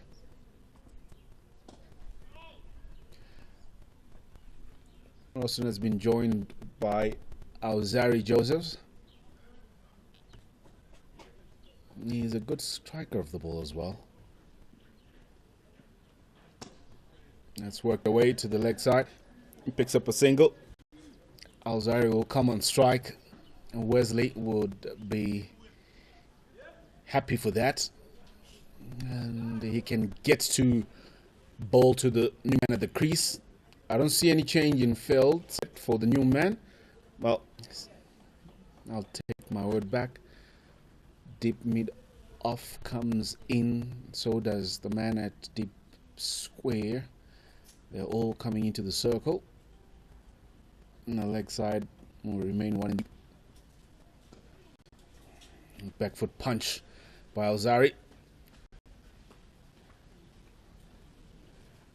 As you were talking about Alzari, he's no mark with the ball, so he can hit a very long ball. Oh, work down leg. Wicket keeper, good reaction, good catch. But he was well within his crease. That's Alzari Joseph.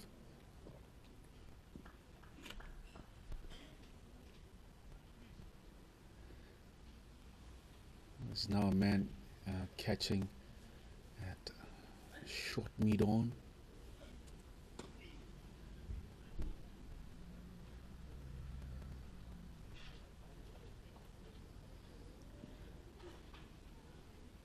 Last delivery of the over.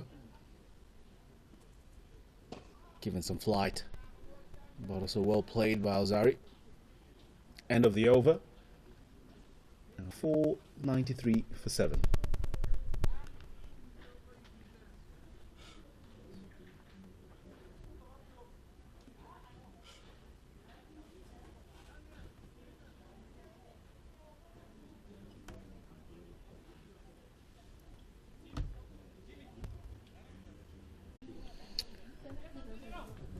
Shumba to continue from the golf course end, just setting a field.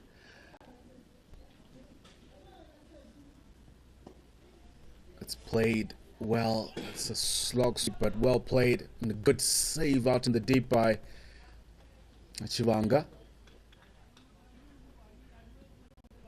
It's good to see players throwing themselves around, saving a boundary.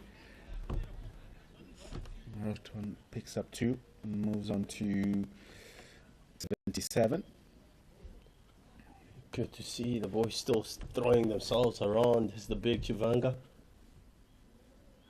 A good shot from Roston. Oh, push for 2, and they come back comfortable. As we were saying about the big Chivanga. Yes, the boys have been in the field for almost 130 overs, but they're still putting everything that they have. It's been positive from the Zimbabweans that I've seen so far. Despite the situation, despite the wicket on how it's been, they've kept on digging deep for that wicket, which hasn't been easy to come. He swings and misses, trying to play that sweep.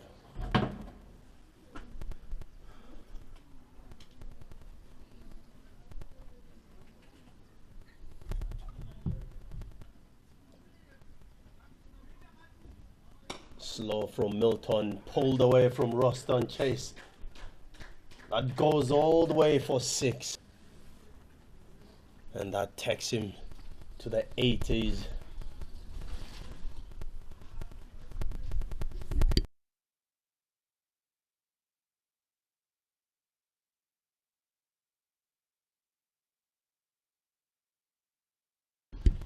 And that'll take the West Indies to 500. 503 for 7 after 130 overs.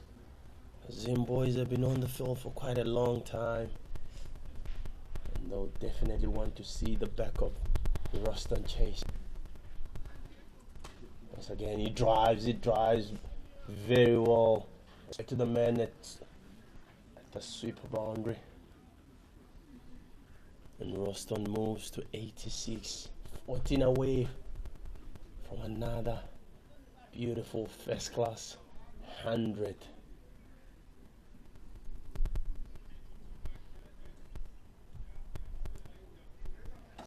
See a change of field.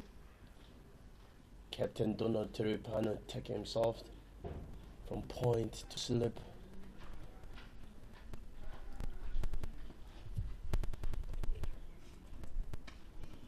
What play from Alzari. Pushes it to sweeper for the one that marks the end of the over. West Indies 505 for 7.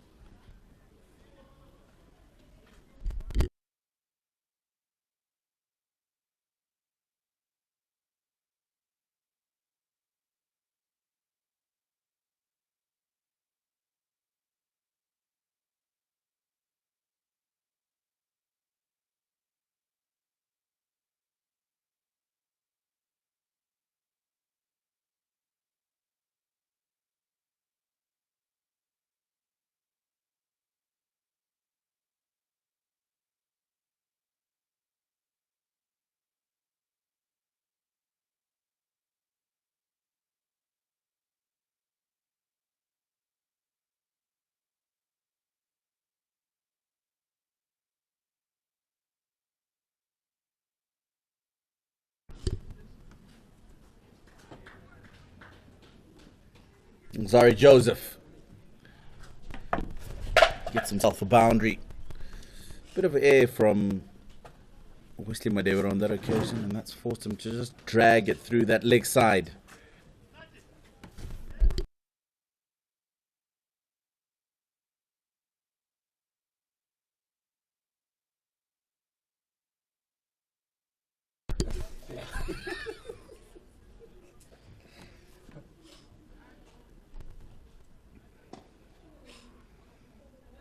Good afternoon, Tino. Afternoon, Eli. Very warm afternoon, as was yesterday. It's been toiling for the Zimbabwe 11 and managed to get themselves a couple more wickets. I'll be looking to just make sure they wrap this up as quickly as possible. Mammoth total put on by West Indies. 509 for 7. I would imagine that they wouldn't be looking to bat that much longer. Roston Chase on 86, maybe if he gets himself to 100. Then they would look to come out and bowl at the Zimbabweans. Maybe if he gets out before he gets to that landmark, then maybe they'll consider coming out at that stage as well. Be interesting to see what the Zimbabwean batting lineup would be.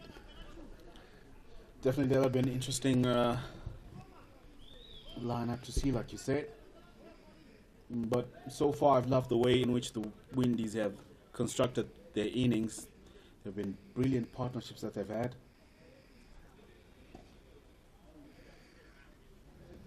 And I hope Zimbabwe can emulate that. End of the over.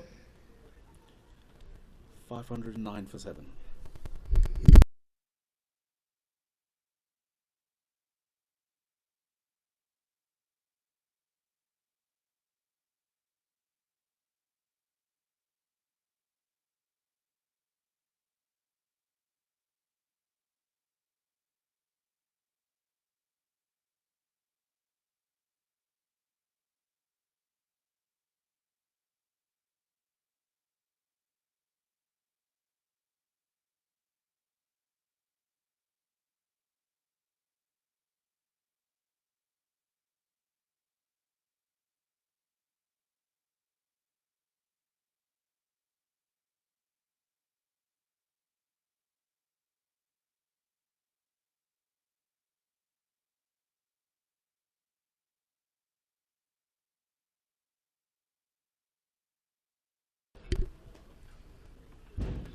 Hilton Shumba.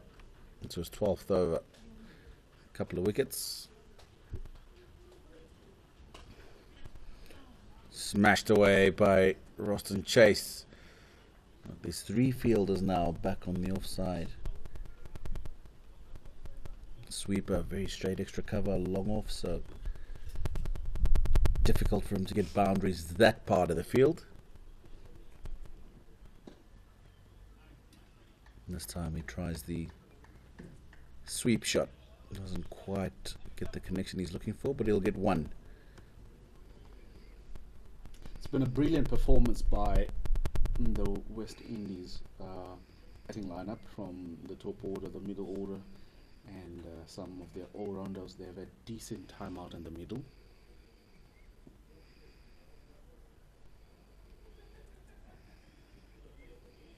Now Zari Josephs watches that one carefully.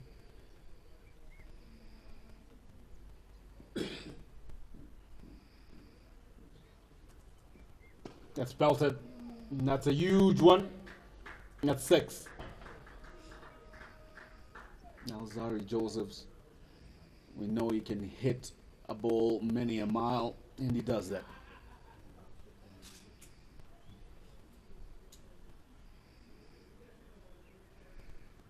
He's batted a long time. He's unique. Anything that's been slightly pitched up in the second half of his innings, Roston Chase has been happy to go over the top.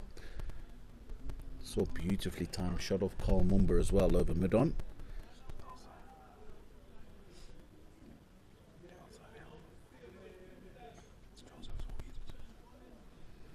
Zari Joseph showing that he can do the same. That's the West Indian style of batting. Bit of flamboyance. Goes for it again. And then a thick outside edge to the man catching it slip. Well, Zari has been given out, but he still stands his ground. Disappointed, you'd say.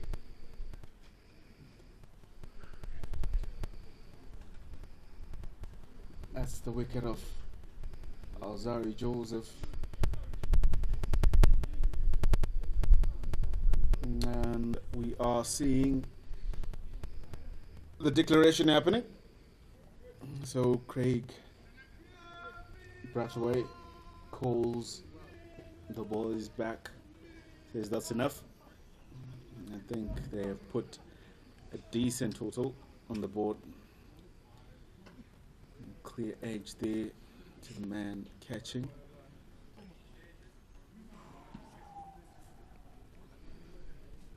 But it's a good score that has been put on the board by the West Indies. Now take a look at the scorecard. Craig Brathwaite retired at 111. There were good innings for him. Ranai Chandapal, reasonable contribution of 46. Kalmas as well on 46. Devon Thomas made it to 49, just departed with 1 short of half century. Joshua De Silva picked up a beautiful 100, and then Roston Chase not out on 87. Take a look at the Zimbabwean bowling card. Carl Mumba will finish up with having gone for 54, but of notable contributions would be Milton Shumba, picked up wickets, as well as Donald Tiripana, the skipper, picked up 2. And then we had Tanaka Chivanga, Wesley Madebere, as well as Village Chaser, who had a wicket each to bring up those 7 wickets that the West Indies lost in this inning. So 517 actually is the score that the West Indies will declare on. We'll be back shortly with the start of the Zimbabwe 11 innings, and we'll see how we'll be going about this chase. We'll be back shortly after this break.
Start of the Zimbabwean innings, where we'll have Tanunu Makoni with Kudzai Maunze opening for Zimbabwe.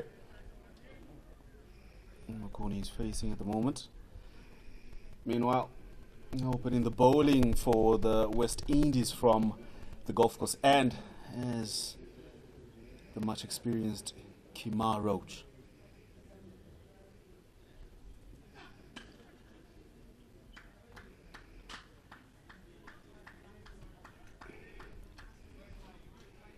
Looking at the start of the Zimbabwe innings, coming to bat with the change in weather conditions. We're seeing some decent cloud cover that has come over the ground. That'll be a good thing.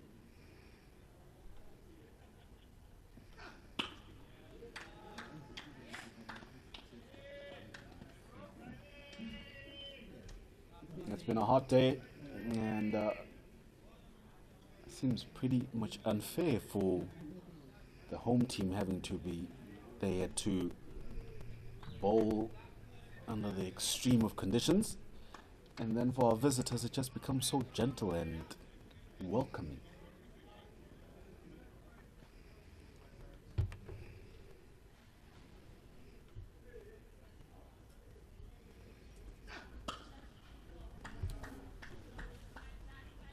Nicely struck, confident stroke from Makoni. Predominantly a very good front foot player. Drives well through the covers, down the ground. He's been in the runs over the last couple of seasons, domestically in particular, in 4-day cricket.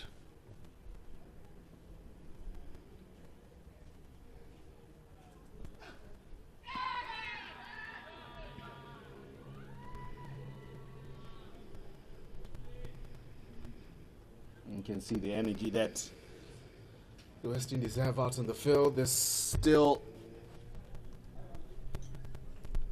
fresh out of the park, and they've put up a decent total of 517. That's where they declared on.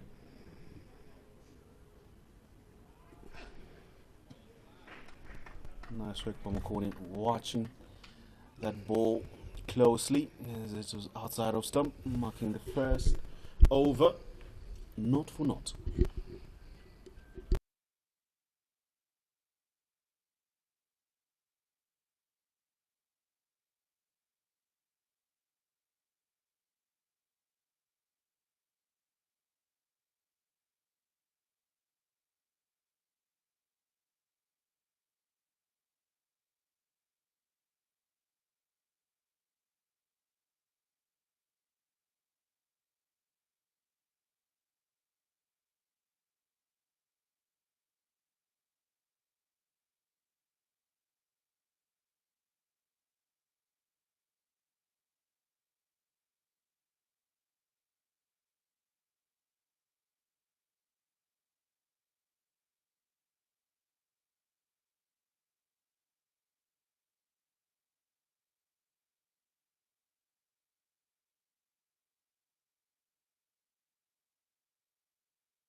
Alzari Joseph will share the new ball with Kimar Roach. He'll bowl from the city end.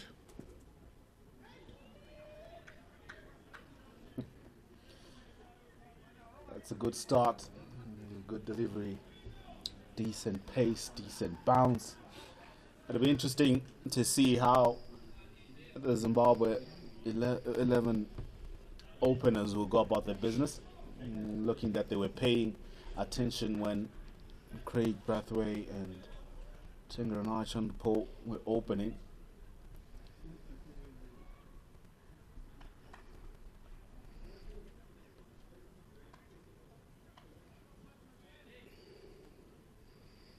I like that. It's a good exercise for the young Zimbabwean 11 to face good bowlers. edged and gone. Fishing that one. And Alzari Joseph strikes with his second ball. Kudzai Maunze not troubling the scorers. Out for a duck.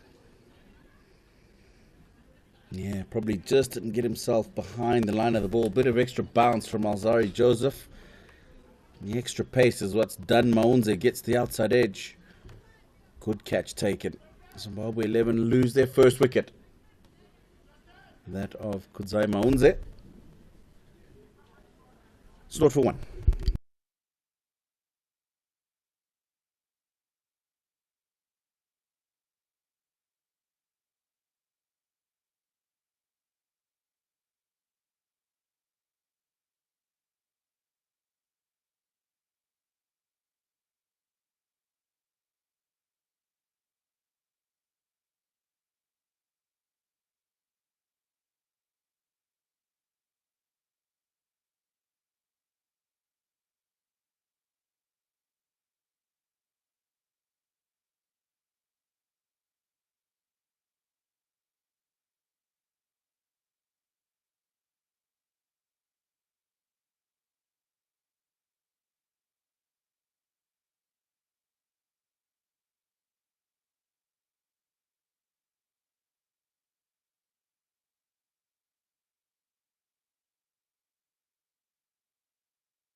Joylord Gumbi walks in at number 3 for Zimbabwe 11. 6 for the Mega Market Mountaineers and the domestic Logan Cup thus far. 309 runs. He's averaging 51. So he's one of the prolific run scorers in the competition this season. He's got himself 100 not so long ago.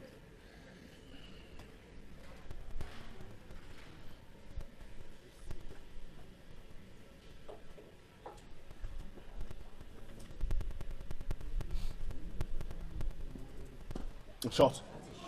Magnificent shot. That's a good pickup shot from Gumbi. Alzari Joseph looking for the blow call and pitched it up Fuller. Well, it's nicely played. He's just used the pace, sliding down the leg side, and he just picks it up. Joylord Gumbi opens his account to the boundary.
flashes at a wide one. That is Joylord Gumbi. He's got an interesting batting technique as he's waiting for the delivery. Starts off right on leg stump, then he moves towards to be standing around middle and off. Short in stature. I'll go a bit further and say very short on stature. Eli? Down the leg side. End of the second over, it's 4 for 1.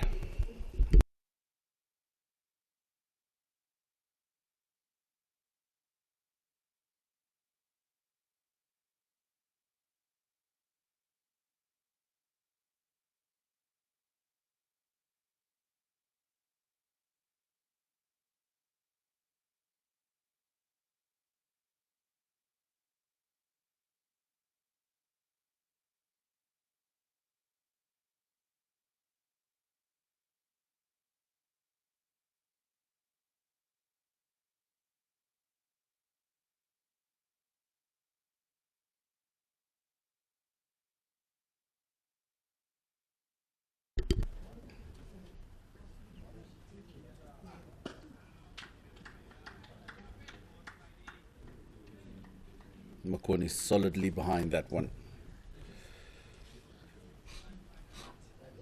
Just talking about Tanura Makoni, who's been quite good with the bat at the top of the order for the Tuskers over the last couple of seasons. He's 6th on the current Logan Cup run standings. 327 runs at an average of 36.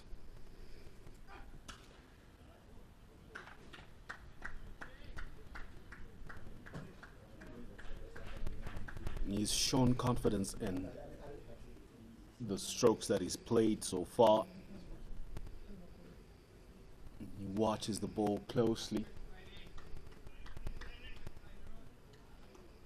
It'll be a good contest for these youngsters to face such kind of an attack and see what they can learn from it. He clips it off the pad. He'll pick up a single. Kima Roach just struggled so far to get his radar right.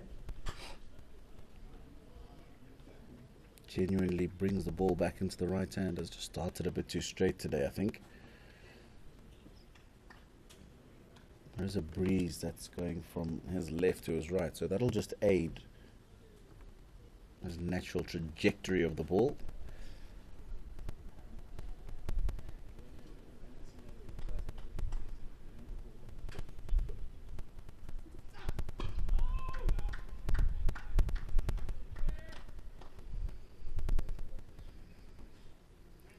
Watching that one closely, and it's Gumbi putting his body fully behind that one.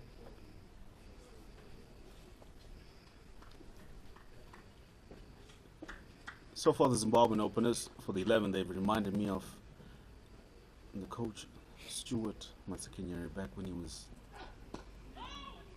in the side for the nation. Confidence that he showed, his stature, and me to see them running in between the wickets, how quickly they will emulate him in running.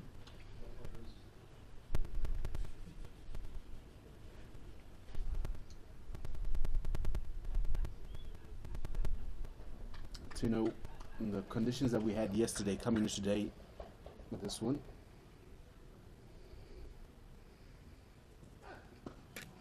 good ball. And end of the over. After 3 overs, it's 5 for 1. So remember, just check the number of balls before you start a conversation. Ukanota tutanga conversation kwasara 1 ball, then you just say, ask your question, and then just say, we'll pick up on that in the next over. Pull out, Humphrey, because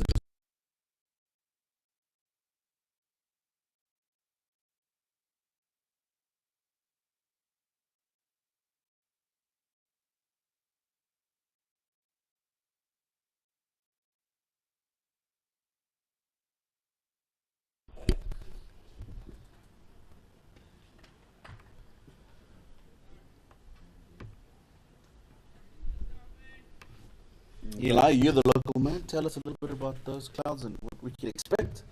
Well, I'm not quite well versed into the weather like Chris, the fisherman, who would predict that rain will come through at the end of the day. But I'm just seeing that there's a change in our weather conditions from the ones that we had yesterday at the start of the game and throughout.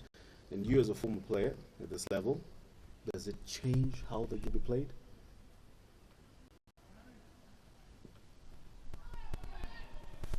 Makoni looking to go on the pull shot. No, it doesn't. Certainly not now. Not in a 3-day warm-up match halfway through the second day.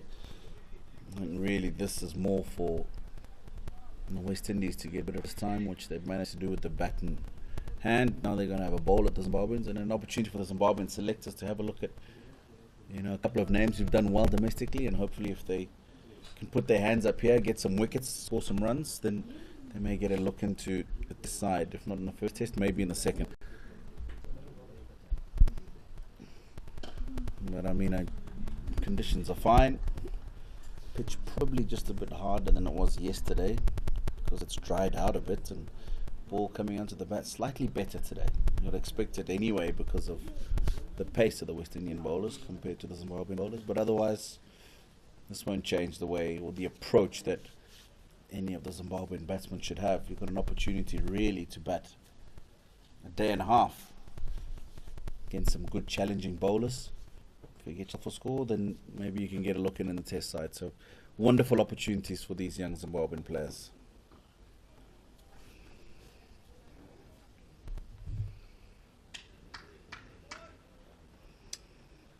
I did catch you in your conversation with Chris saying that you are also part-time fisher.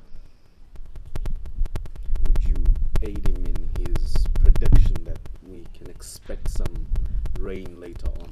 You probably didn't quite hear me. I said I've got no interest in fishing. Pleasantly surprised to hear that Chris Mpofu has got a hobby, and he claims he's had it for 8 years. I've never seen the guy holding a fish or a picture with a fish. He, however, did promise me a trip out to some dam close by where he goes and he does his fishing excursions, and he says that he'll get some fish. I said, you better make sure the next time we're on a broadcast together, he's got evidence of that, because I've certainly not heard of Chris Mpofu with a fishing rod in his hand. Well, I can attest to that because I've seen him with a few of his mates in some social media platforms sharing images. Don't know how good he is though. Well, if he's sharing an image with a fish, then I'm not so sure that's clear evidence. He can very easily just pick up a rod from somebody that's got a fish on it already. If it's a video clip of him pulling a fish out, then maybe I can believe that. You're really that hard to convince that. I am indeed, especially with Chris. 5 for 1.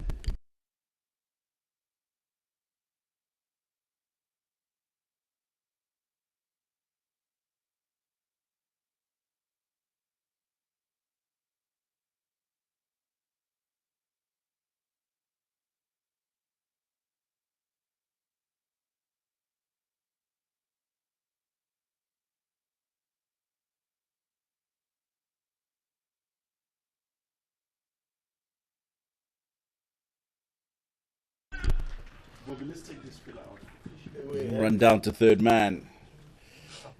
Get a couple.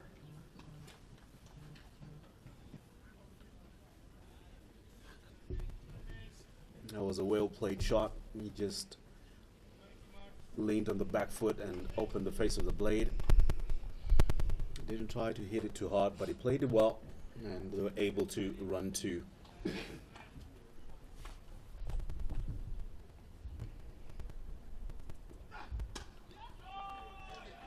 Another back foot punch and a quick single. It's good cricket from the Zimbabwean pair. They're running and they're backing themselves up on the shots they're choosing to play. Yeah, nicely played. You can certainly see the ball coming onto the bat a lot better with the seamers. Makes life a lot easier for the batsman. A couple of really nice confident strokes in the last couple of overs. Left alone nicely by Makoni. And so now I'd like to pick up something with you. You are a wealth of knowledge in this game, and in such a situation, how important is it for such kind of games that where we pick up the possible future cricketers for Zimbabwe to face touring sides in such formats of the game?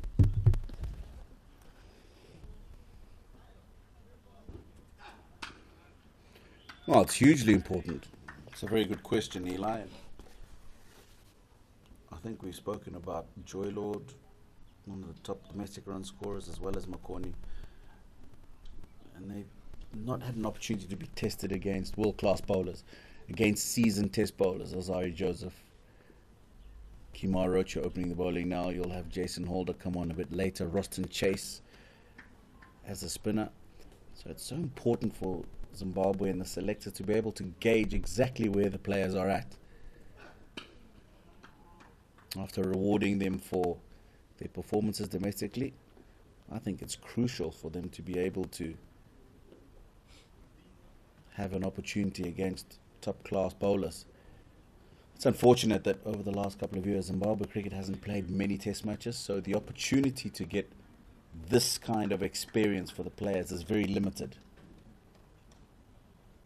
Yes, a tour warm-up game against the West Indies in a one-day format is very different to an 4-day competition.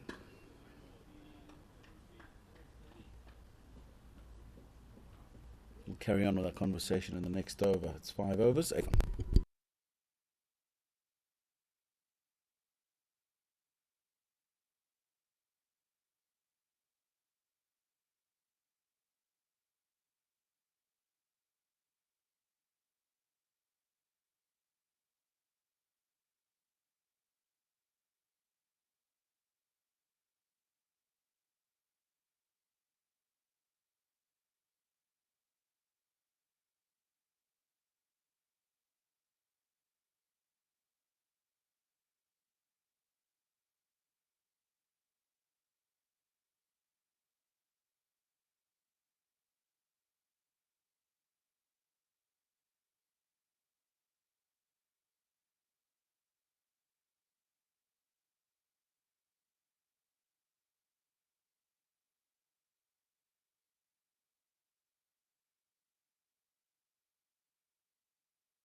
Zari Joseph attacking the stumps. Joy Lord Gumbi has been pretty solid so far. He's presenting the full face of the bat. Limited foot movement, that's because of the pace from Zari Joseph. Doesn't quite give you the time to get that big stride into the ball. Not that Joy Lord Gumbi's stride would be all that big. I saw that one coming.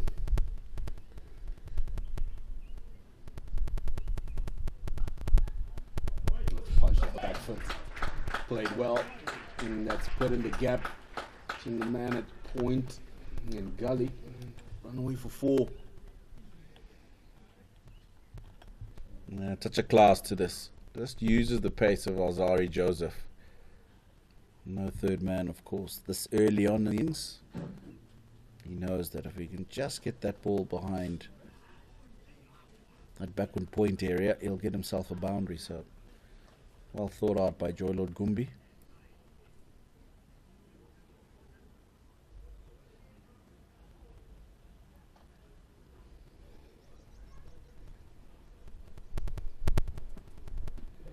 That's in the air and that's gone. It's a short delivery from Azari Joseph. He can't get himself out the way, Joy Lord Gumbi. Looks like he had two minds, to get under the ball as well as play that up and over the slips. Probably not a good idea in this format of the game. Joseph gets another.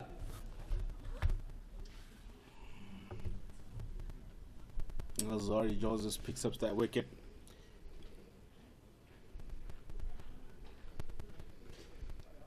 the pace outdoing Joy Lord. He was caught in 2 months, like you said.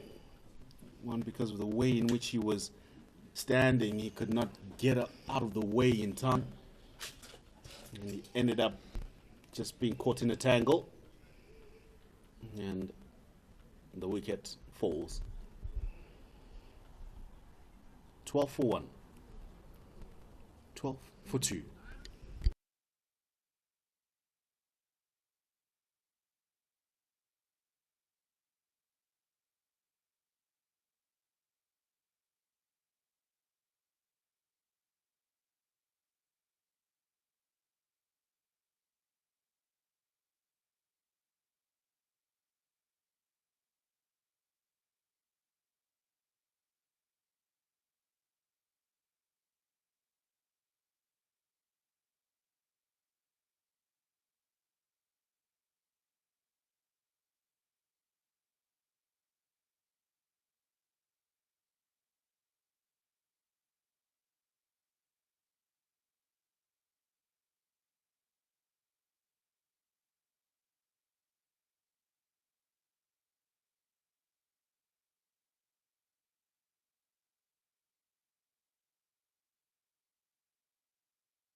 Timson Maruma is the new man in for Zimbabwe. Wealth of experience for him. International caps under his belt. Mainstay of the mega market Mountaineers middle order, averaging 70 in the Logan Cup this season. The 6 innings he's played.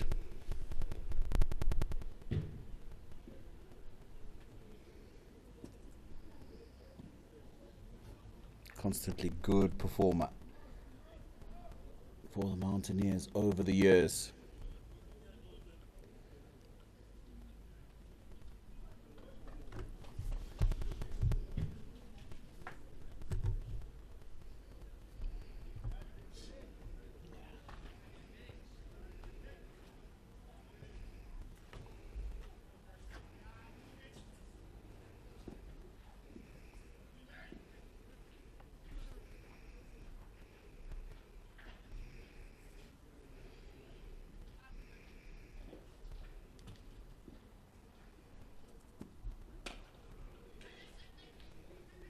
Well watched by Maruma, nicely behind that one. Successful over for Alzari Joseph and the Windies, 12 for 2.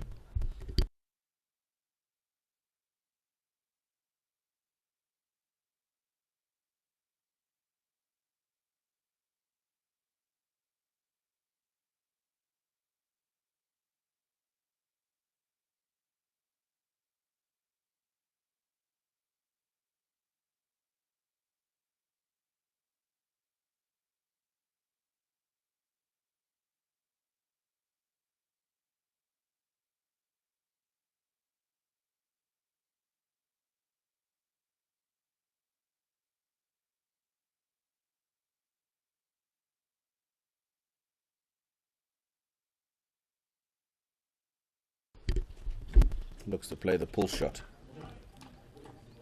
Makoni.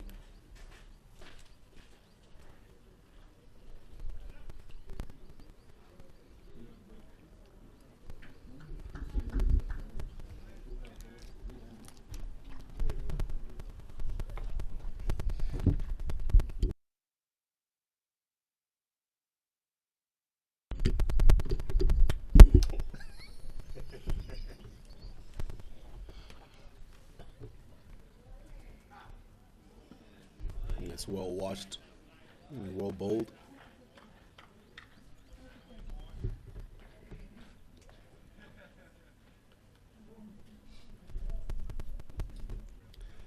A lot of the Zimbabwean supporters will be disappointed with the start of the Zimbabwe 11.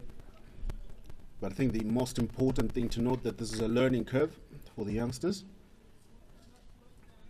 It's a different attack that they're facing from what they face in the franchise leagues and the local leagues, but they need to rise to the occasion.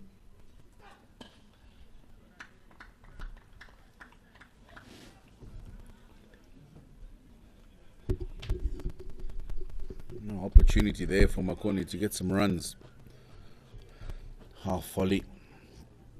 Just leant back on it. And sometimes that can happen because you haven't had enough time to transfer your weight to get into the correct position. That can be because of the pace on the ball as well. But the idea is right. Looking to play back past the bowler, up the ground.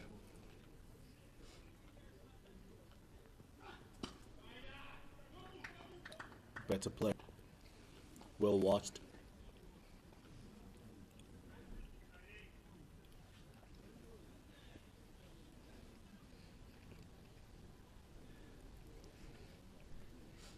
And, what would be the most important things that the Zimbabwean batters need to be cognizant of coming into their innings?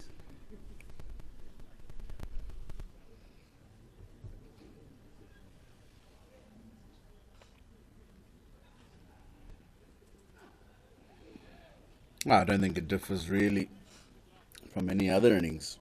Sharp, get your feet moving early, gauge the pace of the wicket, bounce of the wicket, know where you're off stump well. Those fundamentals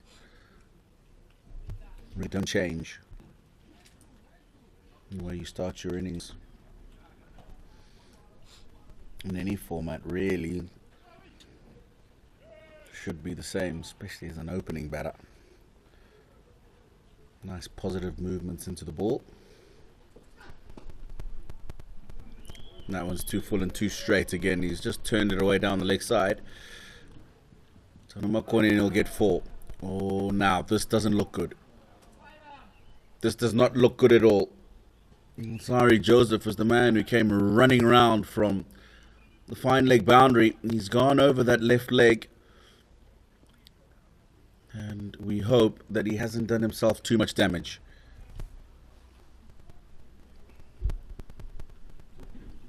Well, there was a good effort in trying to save the boundary. It was clipped well. He felt that he had a decent chance to stop that one. Just slipped last minute there as he tried to stop that ball. He might have twisted his ankle a bit and he went over the boundary. Seems to be a spot of bother. It might be his knee actually that is giving him trouble there. Team doctor and medic up there trying to attend to him.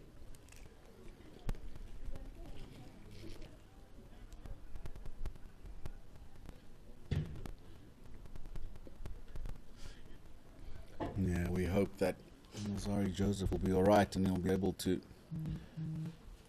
pick himself up. Well, he has. Looks like he's managed to get up and he looks comfortable. He's walking on his own. Looks like he's having a little John. He's going to come and bowl as well. So that's great to see.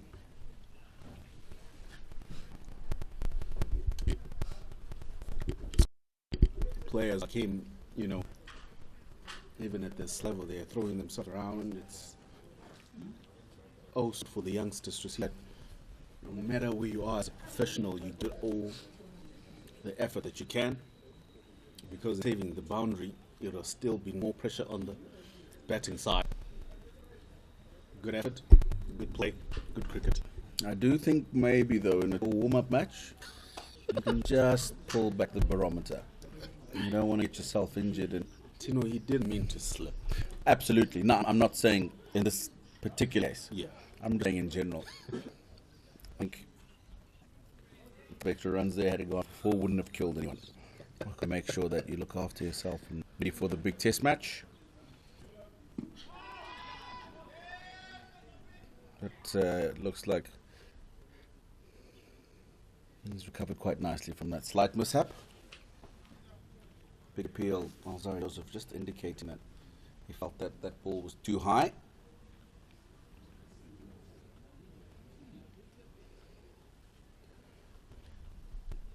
I haven't seen a lot of swing from Alzari Joseph this afternoon. Neither have we from Kimar Roach. If anything, just the angle of Kimar Roach looking to get the ball into the right-hander. Alzari Joseph up and down angling right-hander. For me, I think that's the important thing. Looking at the way the West Indies bowlers have been applying himself, there's not much swing happening or no swing at all, but the use of the pace and the use of the length, drawing back in length. Sometimes they're pitching it up and then they will give you a good bouncer, which we saw Gumbi, being given out on. So they're not getting swing, but they're applying themselves well with the difference in the angles they're using.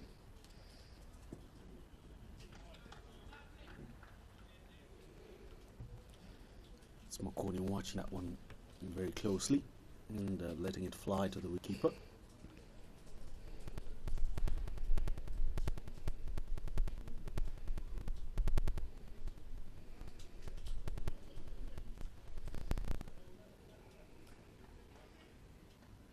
I like his makeup, Makoni, for a player in the longer formats of the game.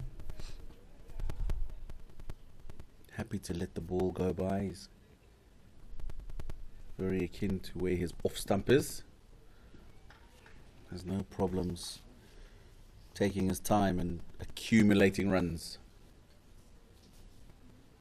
That's the kind of man you want at the top of the order.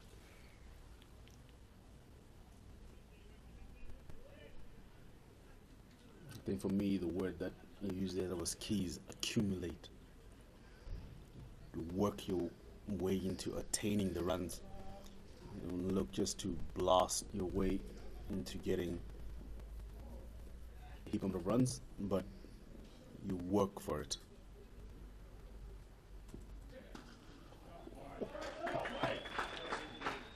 Shot. It's a well played shot through the covers. Picks up a beautiful boundary.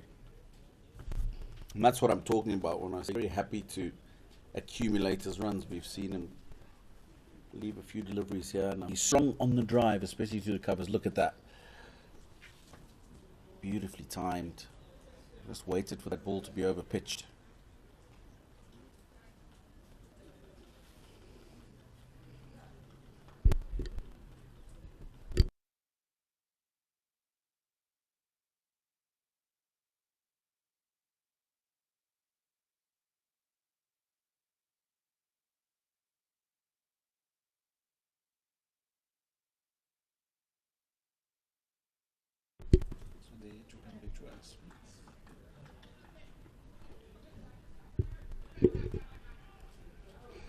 One for two.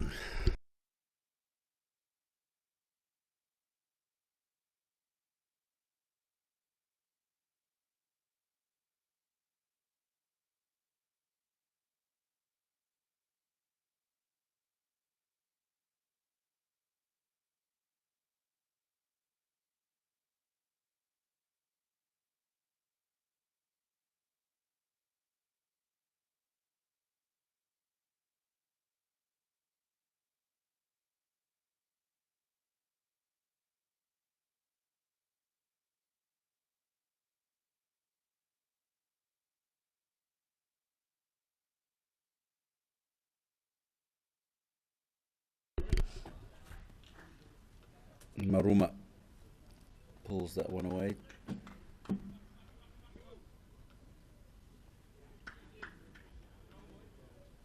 To get himself off the mark.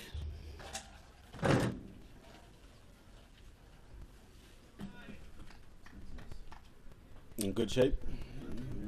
Played it well. And it'll be a good feeling to get off strike.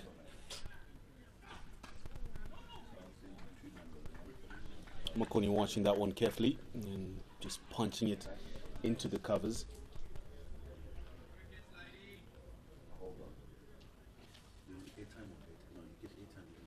And it'll be very important for the Zimbabwean batters just to apply themselves, to give them time to settle in and work on getting as many runs as they can under the belt. You know that they've got the whole day to play with. Well watched.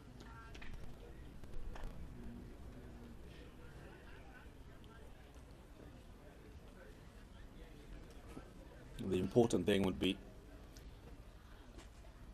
to be aware of the kinds of deliveries that you are facing and the quality of the West Indies attack, and to have the eye to also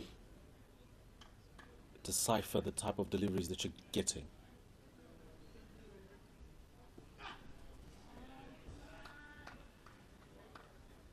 And that awareness of noting that it's not every ball that you can be able to dispatch to the boundary, but you will give them the respect that they deserve. But if something that is given within your arc and your reach, you will play it, and you play it well. So far, Makoni has been up to that task.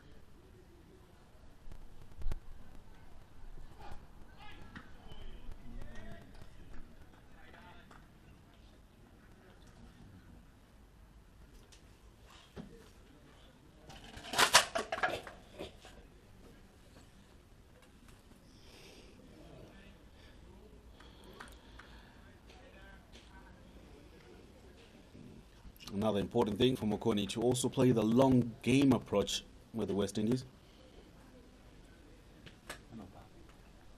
Seek for them to tire and exploit them when they do.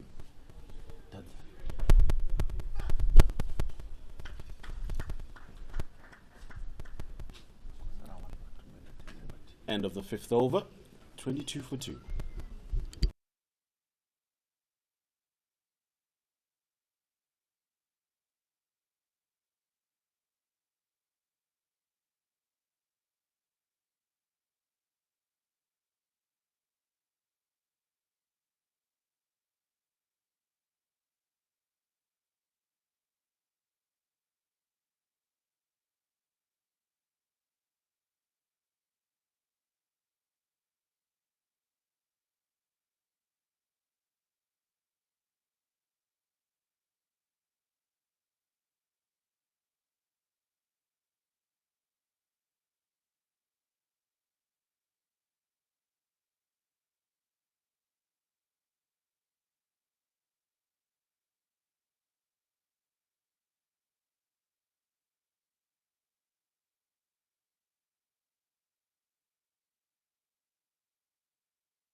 Change in bowling from the City end.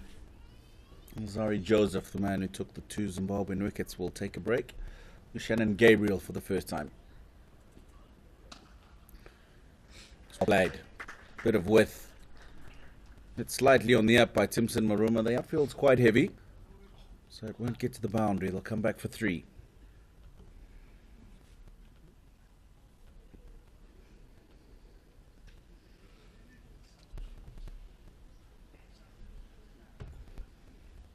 It's not by Shane Gabriel. Maruma happy to accept that. And played it with ease. Picks up 3 valuable runs. It'll ease his nerves in terms of facing deliveries.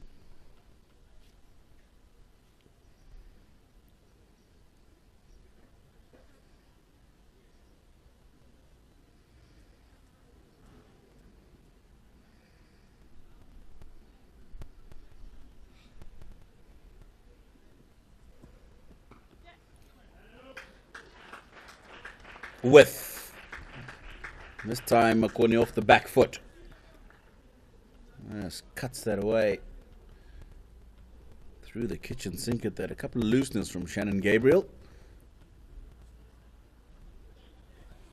It's good awareness by Makoni. Saw that it was well outside off stump. Just a bit of shape coming in, but he played it well. Watching it carefully, and he picks up 4 valuable runs.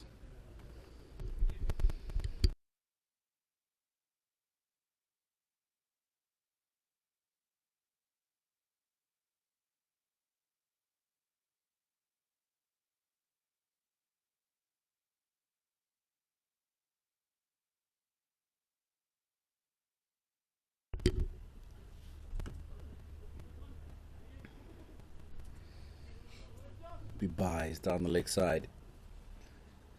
Shannon Gabriel just getting some time to get into his own.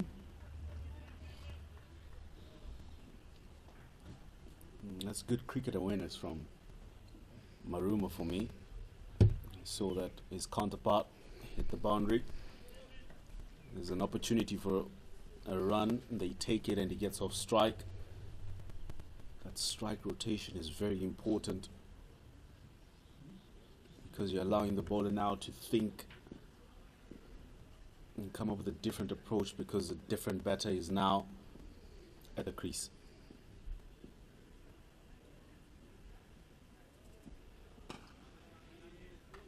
It's well played, Timson Maruma. So it's just gone 14:40 local time here in Zimbabwe. So this should be the final over before the tea break.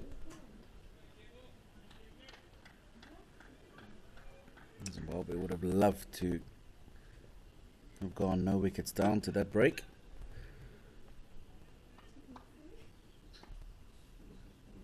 Alzari Joseph had other thoughts. Well, there's two early strikes. But these two just look to be settling down quite nicely. Timson Maruma, of course, very new to the crease, but looking in good nick. That could be out.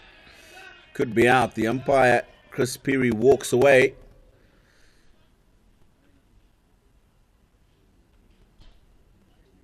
Meaning that he believes there was no bat or glove on ball.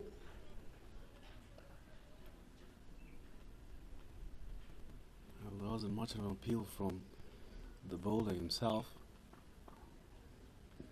A huge gap between glove, bat and the ball.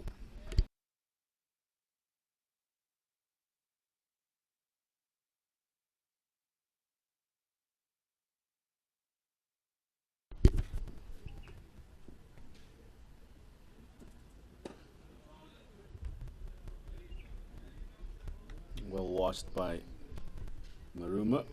End of the over. 10 overs gone. 30 for 2. And that will be tea. So coming up to tea, let's have a look at the scorecard of the Zimbabwean innings. It's a session that the West Indies will be very, very happy with. And they've picked up 2 valuable wickets. That of Kudzai Maunze and Joylord Gumbi. Maunze not troubling the scorers at all. Gumbi departed for 11. And have a look at the bowling figures of the West Indies. Kima Roach is 5 overs under his belt. Bowled very well. He's got a maiden into it, just conceded 9 runs. But the all important overs would be the ones from Alzari Joseph. 4 overs to his name and 2 wickets. Picking them up at the cost of 12 runs. At tea, it's going to be Zimbabwe. We'll be at 30 for 2. Join us after the tea break.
on to first slip. And that's the reason why Wesley Madera is out there now.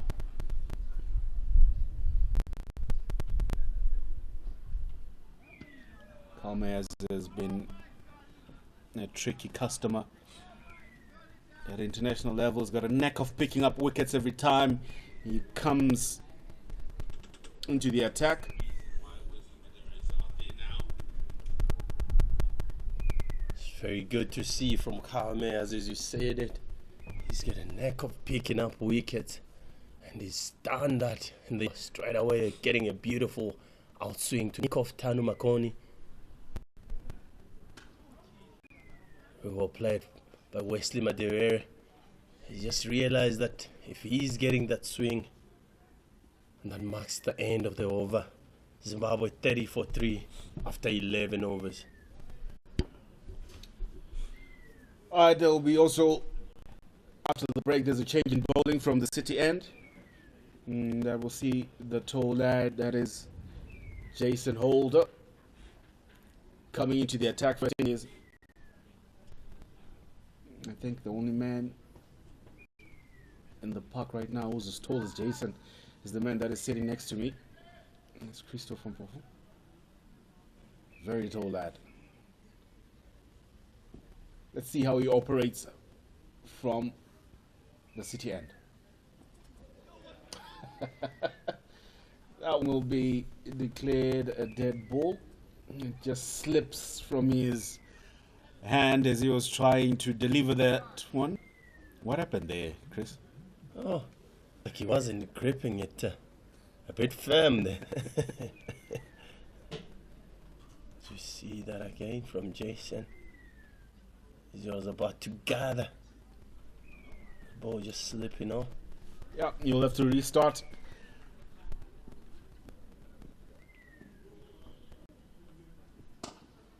Pitched up full and well played by Timson Maruma.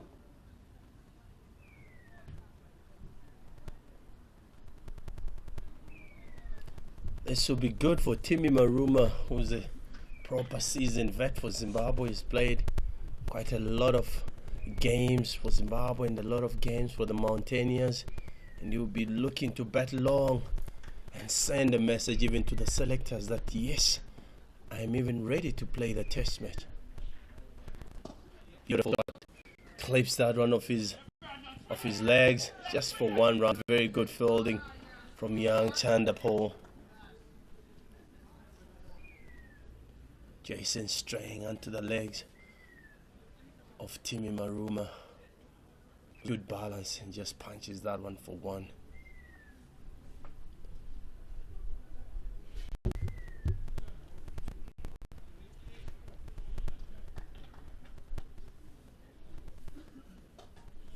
Wesley Madera is one of the guys who'll be looking to score runs in this warm-up match.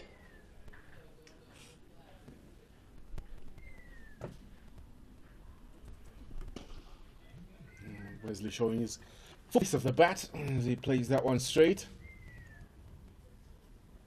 Another fella who a lot of people get for runs from.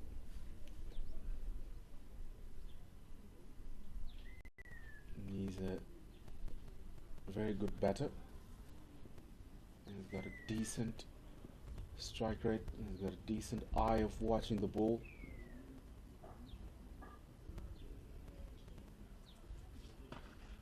Digs that one out, carefully watching that one.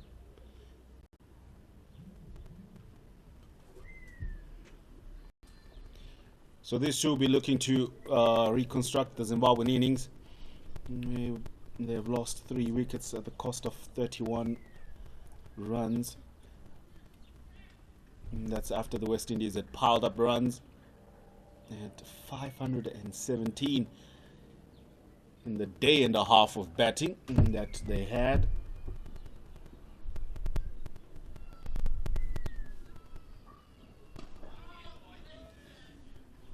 Zimbabwe have the opportunity right here.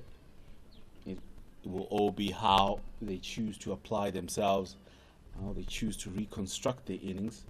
They shouldn't be feeling any sort of pressure for runs, but to play and take the opportunities that will be presented by the West Indian bowlers and apply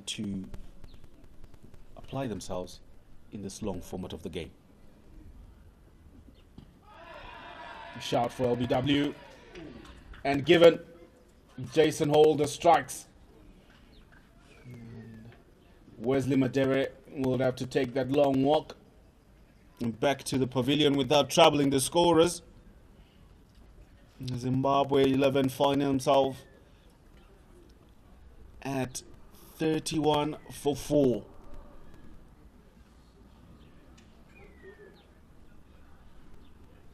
Really in big trouble are the Zimbabweans right now.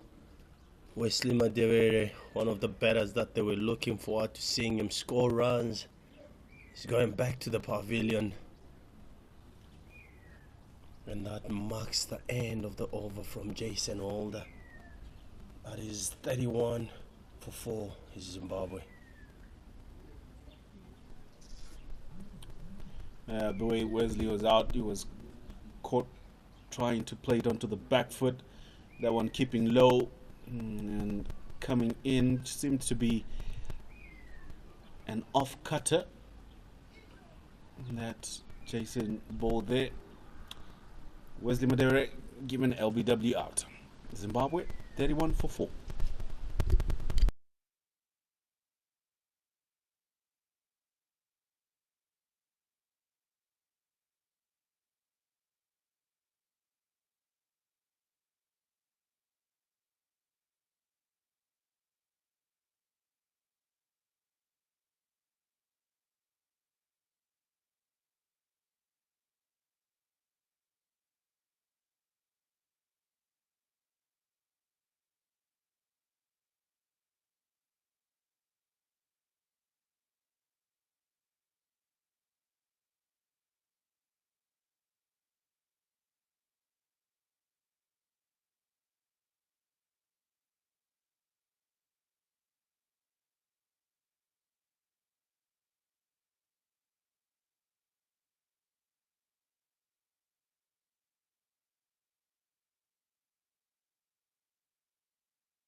That's 4 runs given. Shane and Gable changing ends coming from the golf course end. And Maruma just helping it to the boundary for 4.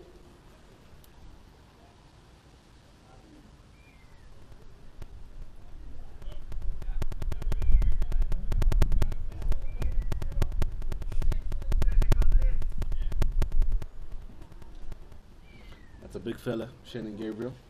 Very imposing figure. And always looks like as if somebody stepped on his foot and he's not too happy about it. Actually, I've never seen Shannon with a smile on his face. Very imposing figure is Shanny, but he's a very good lad, I tell you. Once you get to know him, he's one of those guys that when he gets into the park there, you never say it is a proper West Indian. You know, when you talk about those legendary bowlers, the King Walsh, the Ketley Ambrose, when it came to the game, you will not see that smile. You will definitely be imposed by what they present to you. Also, it's a trick that we're seeing in all of the aggressive West Indian bowlers. Alzari is also a young lad who doesn't give a smile easily on the field of play, especially when he's in the attack. Exactly, Eli. You said it rightly there. That when it's time for business, they don't really mess around. They take it seriously. You see there, the big fella. I think his stars have come out, trying to put them in order so that he can spin once again. Sure, he wasn't happy with the last ball that got hit for 4 from Timmy Maruma, and we'll be looking forward to letting it rip once again as we see one of the ground staff coming to sort out the bowling area Oh, in fact, it's for the batters. Looks like it has crumbled just a little bit. So the batter asking one of the ground staff to come and help him out so that he will be able to stand properly when he's facing these big fast bowlers from the West Indies. Yeah, some little attention to the finer details that make the game and indicate the Zimbabwean innings. Both batters fairly new to the crease. Maruma has only faced 12 deliveries, and he'll continue to face Shane and Gabriel coming from the golf course end.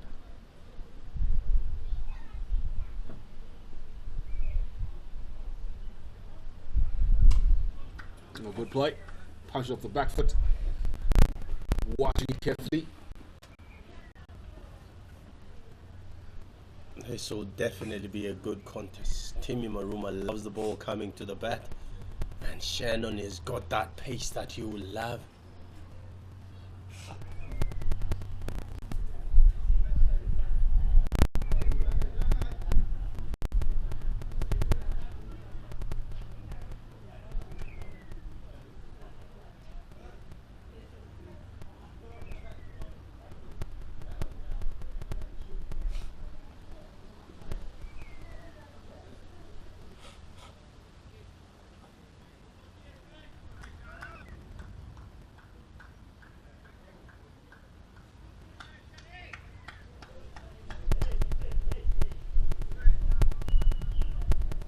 It's a good thing, I'll say, to see Shannon Gabriel out and being a part of the West Indian squad. He had fallen out of favor in recent time, struggling with fitness, and he had also nicks of injury, but he seems to be back in full force and wishing to claim one of those spots as the leading bowlers for the West Indies. Straight to the leg side. Timson looking to try and work it down the leg side. Yeah, very good to see the big Shan back in action for the Windies and looking strong as ever once again. He's always a good lad to see when it comes to Test cricket. You guaranteed that he's going to give you all that he has. And we're seeing him, he started very slowly today, but he's gradually getting into his rhythm, bowling fast. Something that we really love to see from him.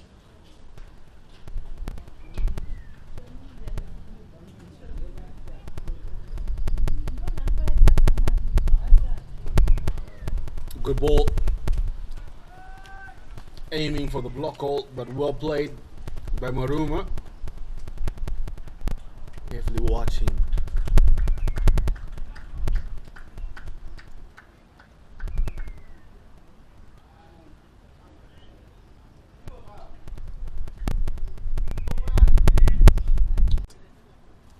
Side.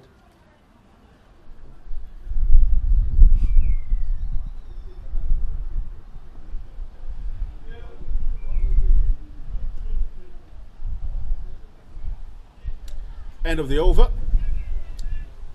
After 13 overs, it's 35 for 4.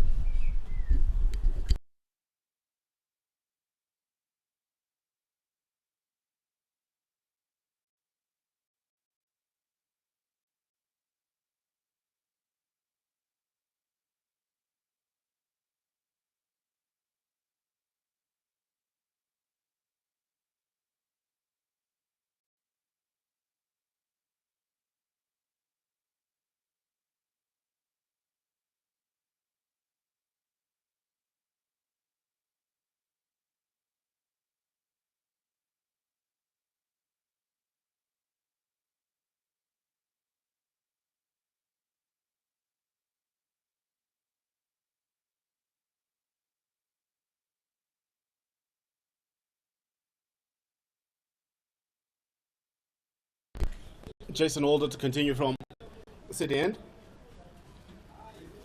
Fortunate enough to pick up a wicket in his opening over.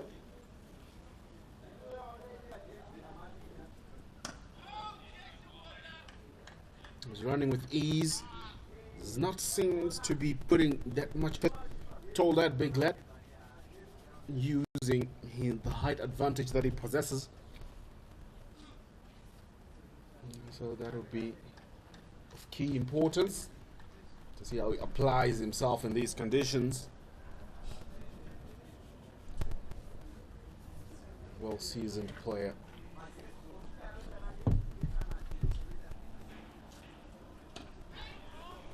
That one just getting that extra bounce and hitting that area that is close to the handle of the bat. Yeah, extra bounce that you expect from a tall, big fella. One thing I love about Jason, he knows that he doesn't have that much of pace like Shannon does, like Alzari does, but he knows how to hit the length over and over. Very well bowled once again from Jason. As I was saying, that he knows that he's got that bounce. He uses his height very well, and he does the simple things right, and something that you need to do as a fast bowler, just hitting that top of off stump over and over, and I'll tell you, it will reward you at the end. And that's something that Jason has done for a long time in Test cricket, in one-day cricket, and playing around the world in all these T20 leagues. Once again, well played from Tony Munyonga, who's fairly new at the crease, still on 0 of 4 balls, hasn't faced quite a lot of balls, so we'll be looking forward to staying there and supporting Marumo, who looked very comfortable at the crease. Yeah, Tony Munyonga has done well in the Logan Cup. On the leaderboard is at number 4 in terms of runs acquired.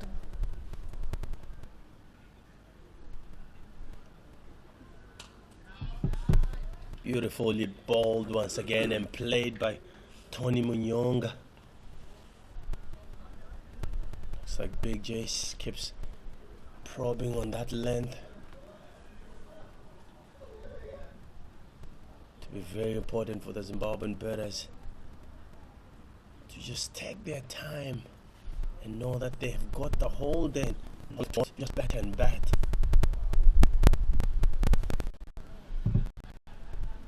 Oh, beautiful shot from Tony Munyonga. Quick single, that'll be 1 run. And That's good running. That's good cricket awareness from the 2 end of the over. 36 for 4.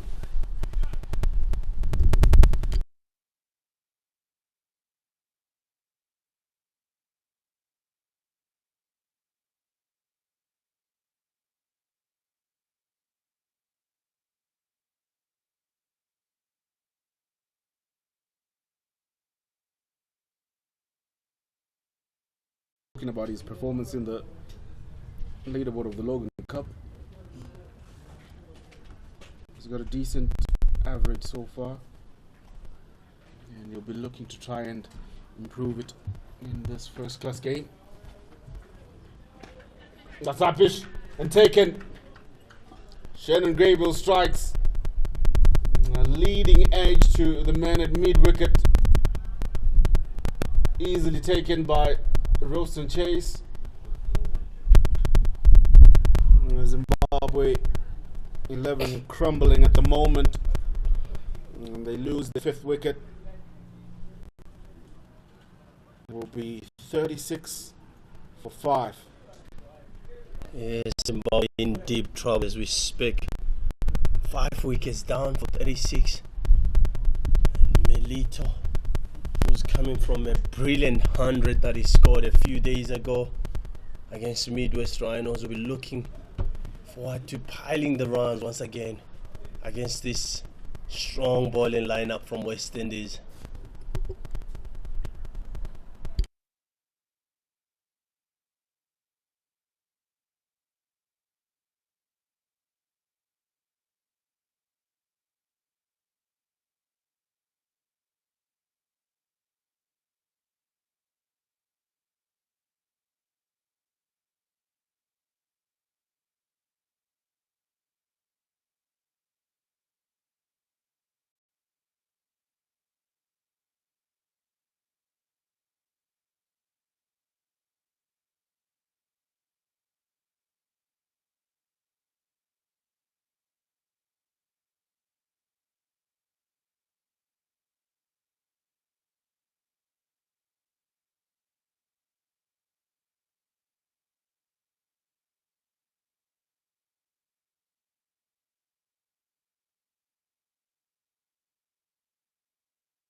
Just a stop in play. Our new batter, that's Milton Shumba, just calling for that crease area again, that a bit of attention. It's easily cooling, and it's now uneven for the batter to stand and take guard. So they're going to attend to it in a bit. But also we'll just have a look at Milton Shumba and see how he's been doing. He's a character that has come along as a all-rounder. And he will have, is that a decent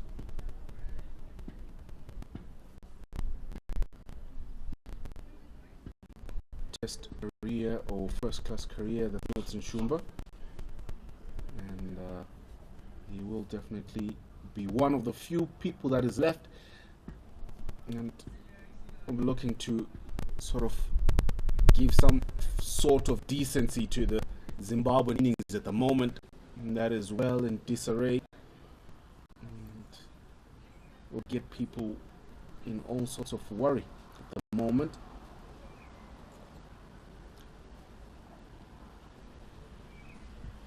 So area has been, both areas being attended to at the moment, and play will resume shortly.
Milton Shumba resumes action facing Shannon Gabriel. First class cricket. He's got about 11 games under his belt and an average of 37. His highest score is 121 not out. So, decent young player. He's got a bright future ahead of him and should take this opportunity to face some of the best bowlers on the international scene of yesteryears and from the Caribbean.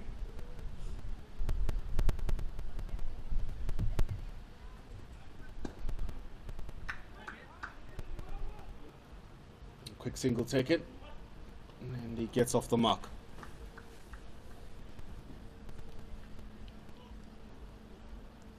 Talking about Milton Shumba, one of the young guys who has captained Zimbabwe under 19. So he's got good brains when it comes to cricket, and I've had a chance of being with him in the changing room. He's one of the youngsters who's very vocal. It's Milton Shumba.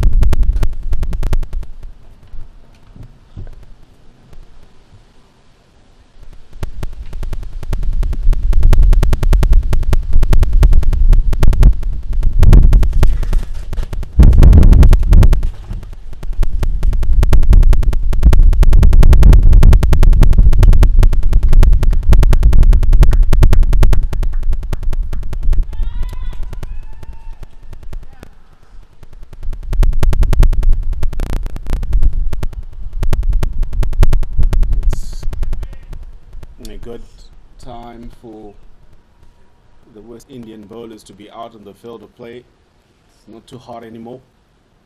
Fine breeze across the field, and the sun is being offset by some rain clouds that are coming up. So picking up wickets, they'll be happy at the moment.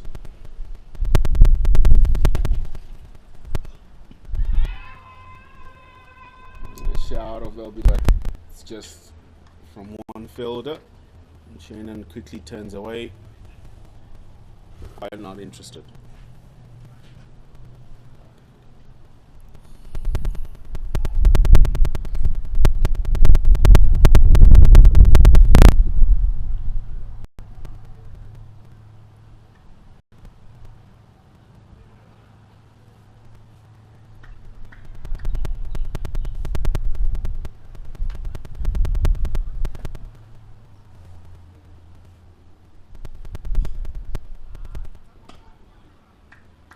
Good solid block by Maruma. No ball has been called by the umpire. Shouldn't just stepping on that one. So you'll need to take that one again. Always been one of his problems is Shannon Gabriel. Trying to get that extra pace, and you understand as a fast bowler, all the trying ball means to bowl fast, and times gets him to go over that line.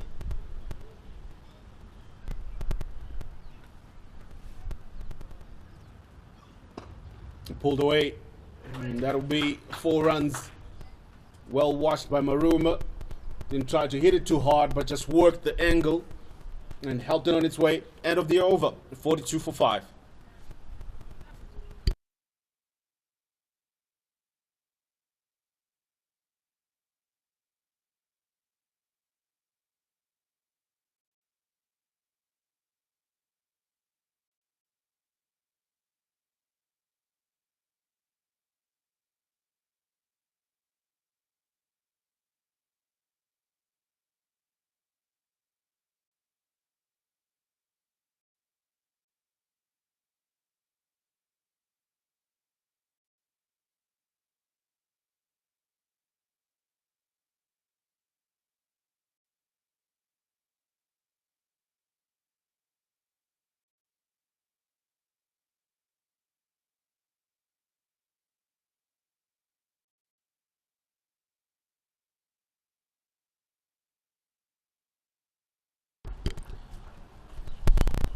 Jason Holder continues.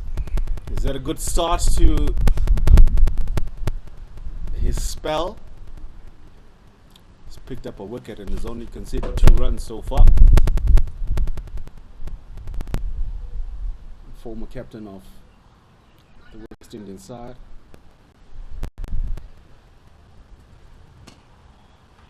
Well played by Milton Shumba. Just going into the front foot and giving the full face of the bat.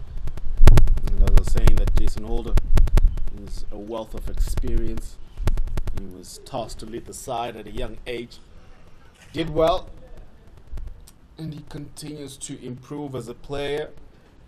Does well with both bat and ball. And this time didn't do well earlier on today.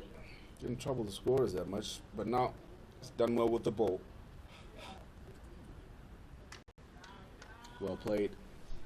Watching the ball closely is Milton Shumba.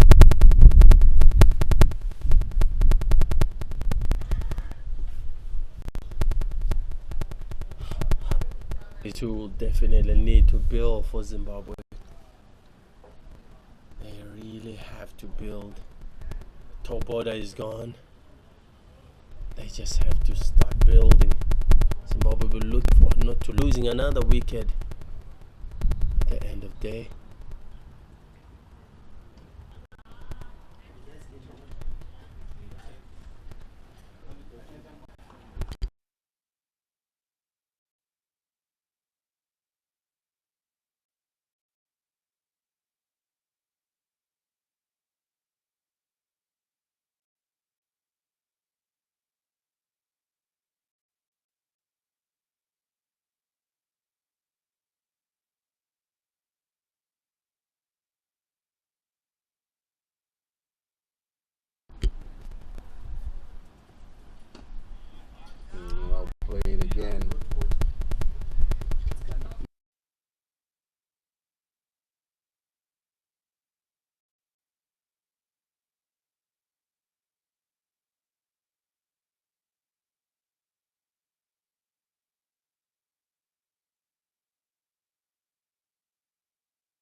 End of the over.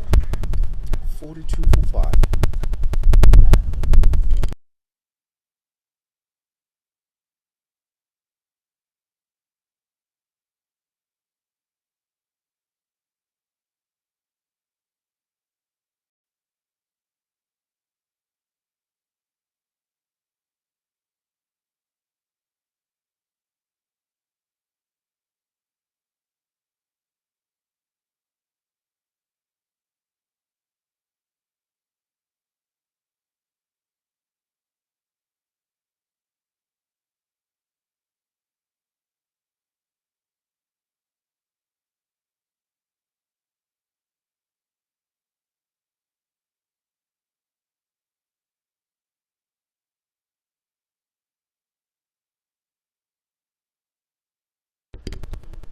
To continue from the golf course end is Shannon Gabriel. Bowling to Timmy Maruma, who's looked very good this afternoon. He's on 13 of 21. And That's one thing Shannon Gabriel has been struggling with. His lines and length. And also struggles with no balls. Hoping he's working on it. Shot. Well fielded. very good folding from the left arm spinner. We'll be looking forward to seeing him coming to attack. We saw the Zimbabweans yesterday, especially Madevere getting some 10 off the wicket. These West Indian bowlers. And I'll be really looking forward also to seeing Roston Chase on this wicket. Is a natural 10 off a cricket ball. So you do see him bowling on these wickets. I'm sure later in the afternoon we might see him coming in. But so far the wind is prolonging with their fast bowlers. Down leg side again. It's all in that effort ball that Shannon Gabriel puts in the last stride as he's trying to get pace on that one. And he just runs his ball further down and ends up pitching it between middle and leg stump, and then it continues in that line. You got it right, Eli. He's gone a bit too straight, and when you are looking for that pace and with that angle, definitely it's just gonna go down. And just for me, it's like a ball that you've just wasted.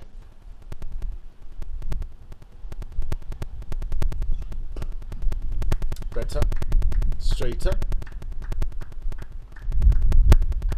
He's lost a bit of the pace over his runs up. Slightly shorter run up than what he used to have.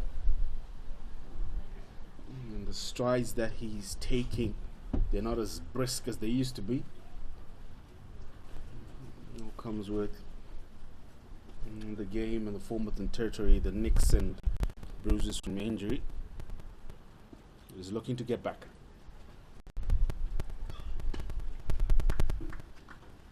Very well bowled again.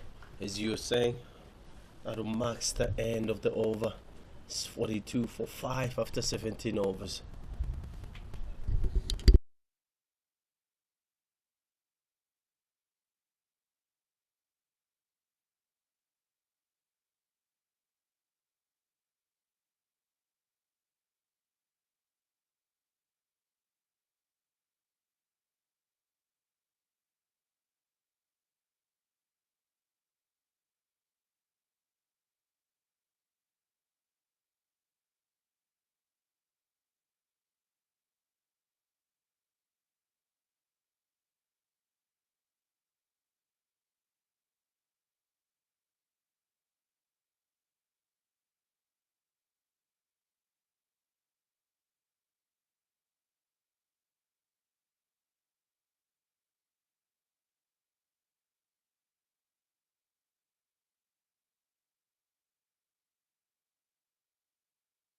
Again.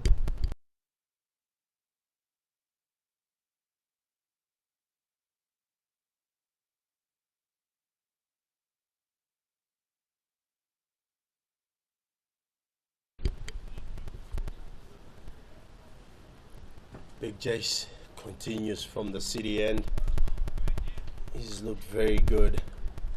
One of the few players from West Indies who just come from South Africa 20, South African T20. That has got a lot of them around the world. Jace Holder has been one of them that has come from there. Just had a chat with him, says that he enjoyed it, but he was looking forward to this test match. Oh, well bowled, very well bowled. Milton Shumba not so sure whether to leave it or to play at it, but in the end, no harm done to his wicket. So we're saying that Jason coming from South Africa, it will be very important for him to get a lot of overs. You know, as you used to bowling 4 overs in those leagues, so coming back and being ready to bowl 15 to 20 overs a day, that's something that Jason will be looking to do, and the West Indies.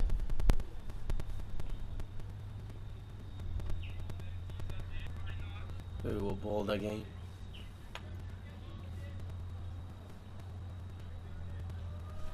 And Eli, talking about this T20 leagues, do you think is it that hard to adjust coming from a T20 and you're going straight to a test match? Do you think, does it need a lot of adjustment, or these guys, because of what they're getting out of these leagues, it has to be very easy for them to, you know, adjust to test cricket?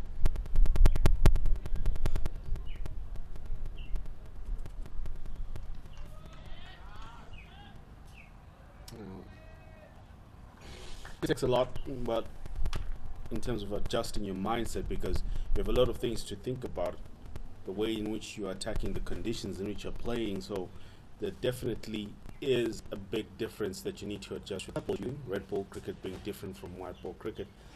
The elements of swing and all of that, bounce, the length of the game, the length in which you are looking to play it and being out there. So yeah, there's a lot to think about. Well bowled by Jason. So on that note, there's a lot of elements that are at play. So it's good for professional players to apply themselves in that manner, to be able to adjust according to each format of the game. So that's good. That's decent enough.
Once again, we've got change of bowling from the golf course end.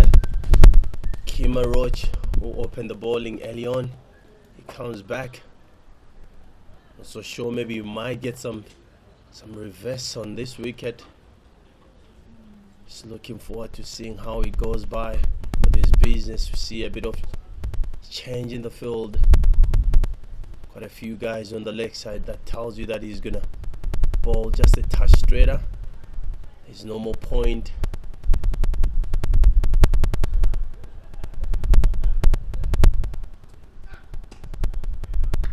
Straight away, right on the money is Kima.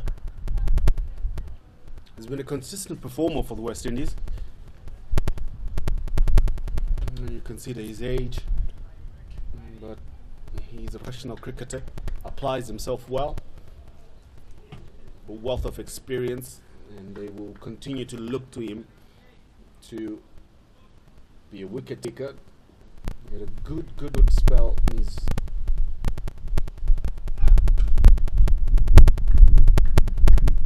on into the innings. But Maruma has been applying himself quite well.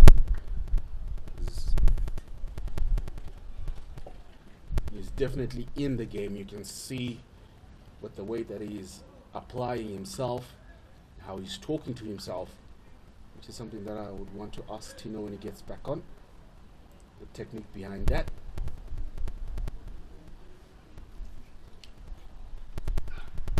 Good shot. But also well fielded. Certainly has looked very good. His Timmy Maruma looks composed. Out of all Zimbabwean batters, he's one batter always looked like he's really looking forward to staying at the crease for quite longer. Good to see also Millie Shumba at the other end. He's really supporting him very well.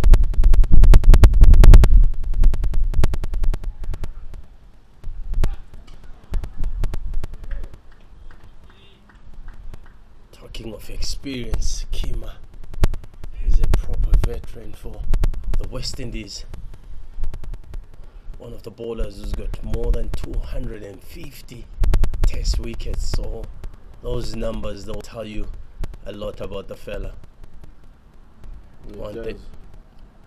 Sorry about that, Ela. One thing I'll tell you, he will definitely run in the whole day and look for something out of the wicket.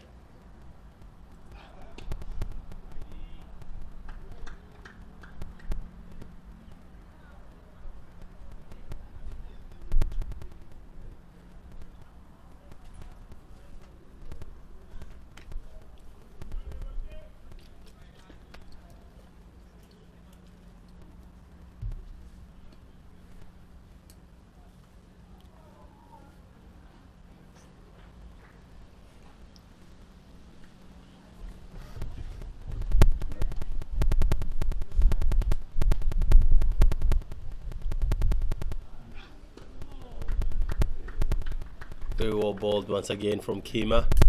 That marks the end of the over. Zimbabwe 42 for 5 after 19 overs.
Introduction of spin and also an introduction of Tino into the commentary box.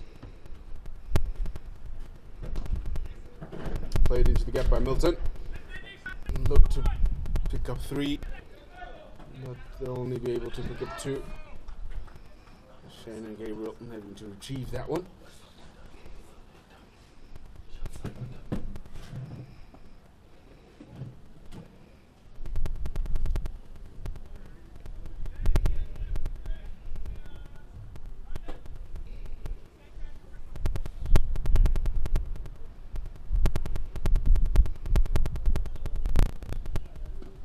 Well played, well watched by Milton.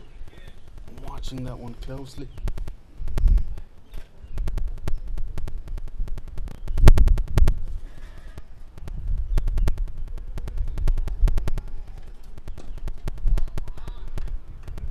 end of the over, and then it'll be 45 for 5.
Solidly behind that one. Maruma has got a good technique to, well, both pace and spin bowling, but very technically correct in defense to the seamers. Gets himself nicely aligned, knows where his off stump is, so he can leave well. Once the ball gets a bit straight, it's very good off the legs as well. Good all-round technique. Look at that, presents the full face, beautiful on drive. Definitely. He's looking good, he's looking sharp. Well aware of the field set that has been put up for him. And he's playing to his strength.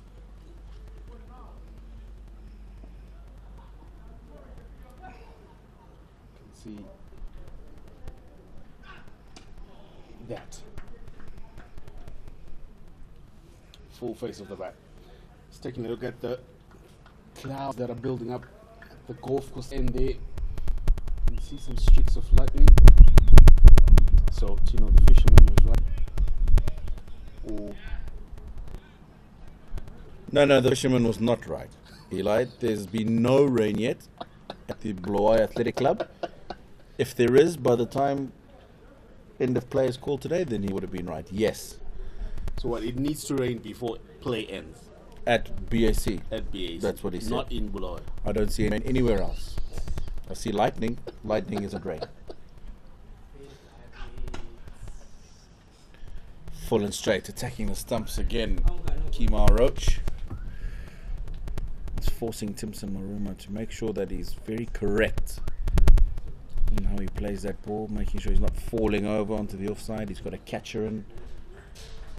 He's got 2 catchers in front of the bat on the offside, so testing times for Tim Maruma. One thing that I like about it, this field set, is also the precision which Kemar Roach is looking to operate, because if he goes anywhere off stump, he's giving Timson room to cut it away and no one will be able to save anything. And so far he's sticking to that area that he's targeting, which is well between middle and off stump.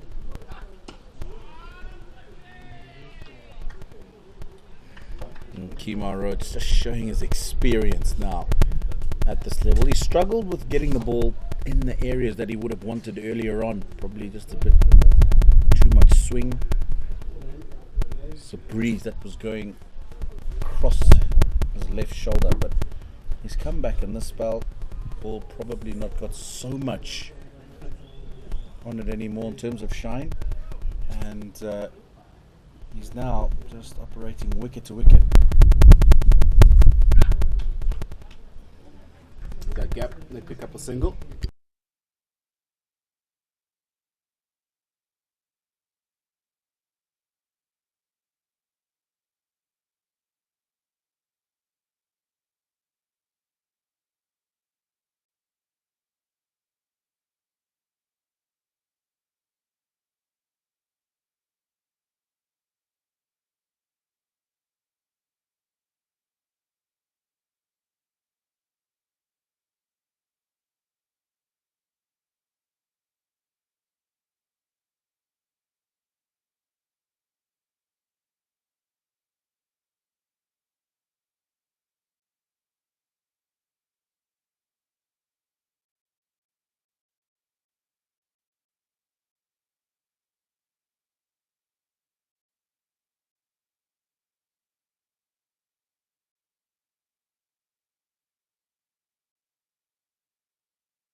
after the drinks break.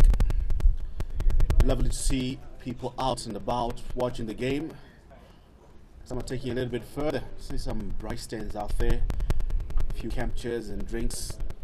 A lovely Sunday late afternoon. Good outing.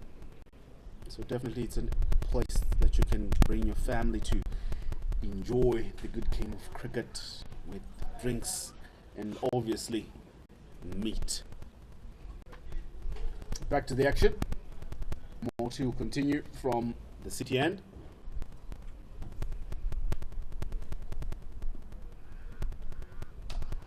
Cracked by Maruma. Decent attempt to stop that one by Carl Myers.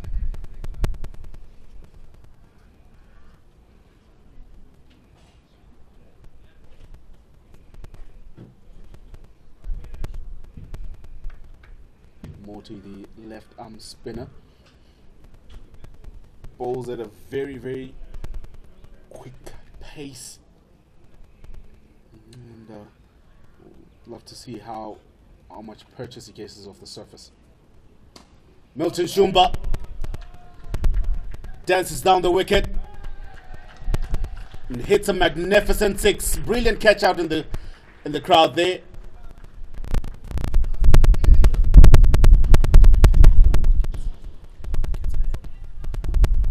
Good intent from Milton Shumba, calculated. He's had a couple of balls that have been probably just a little bit more than a good length, slightly over pitched. Fielder was up in the circle and he took advantage of that. He's got a wide array of strokes, Milton Shumba. Good opportunity for him here. And he's forced the bowler to bowl a quicker, flatter delivery.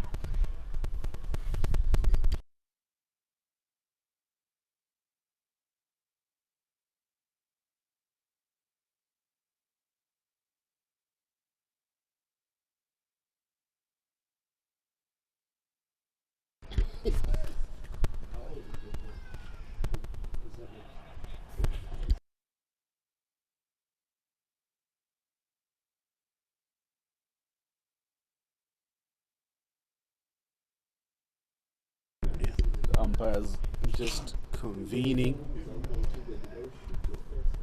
They're a little bit concerned with those clouds that are building the golf course side.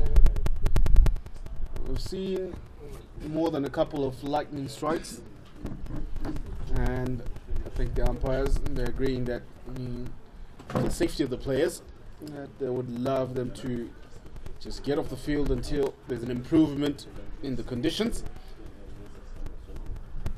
So we'll see a pause of play, but at the moment it will be 52 for Zimbabwe at the loss of 5 wickets. The partnership of Milton Shumba and Tisman Maruma, partnership of 16 runs at the moment. Just to look at the scorecard so far, it's been a decent attempt by Zimbabwe to rebuild the innings. They've been losing their wickets at regular intervals. And so far, it'll be Tisman Maruma who's been the biggest contributor of runs with 15, then followed by Makoni with out on 13. So Zimbabwe have lost 5 wickets so far. And looking at the bowlers from the West Indies, Azari Joseph, the big of them, has picked up 2 wickets for 12 runs so far. And then we have Sean Gabriel, Myers, and Jason Holder with the wicket to make up for those 5 wickets. So we're back when action is considered safe to resume, right here at Bulawayo Athletic Club. So far, Zimbabwe 52 for 5.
update from proceedings happening at BAC.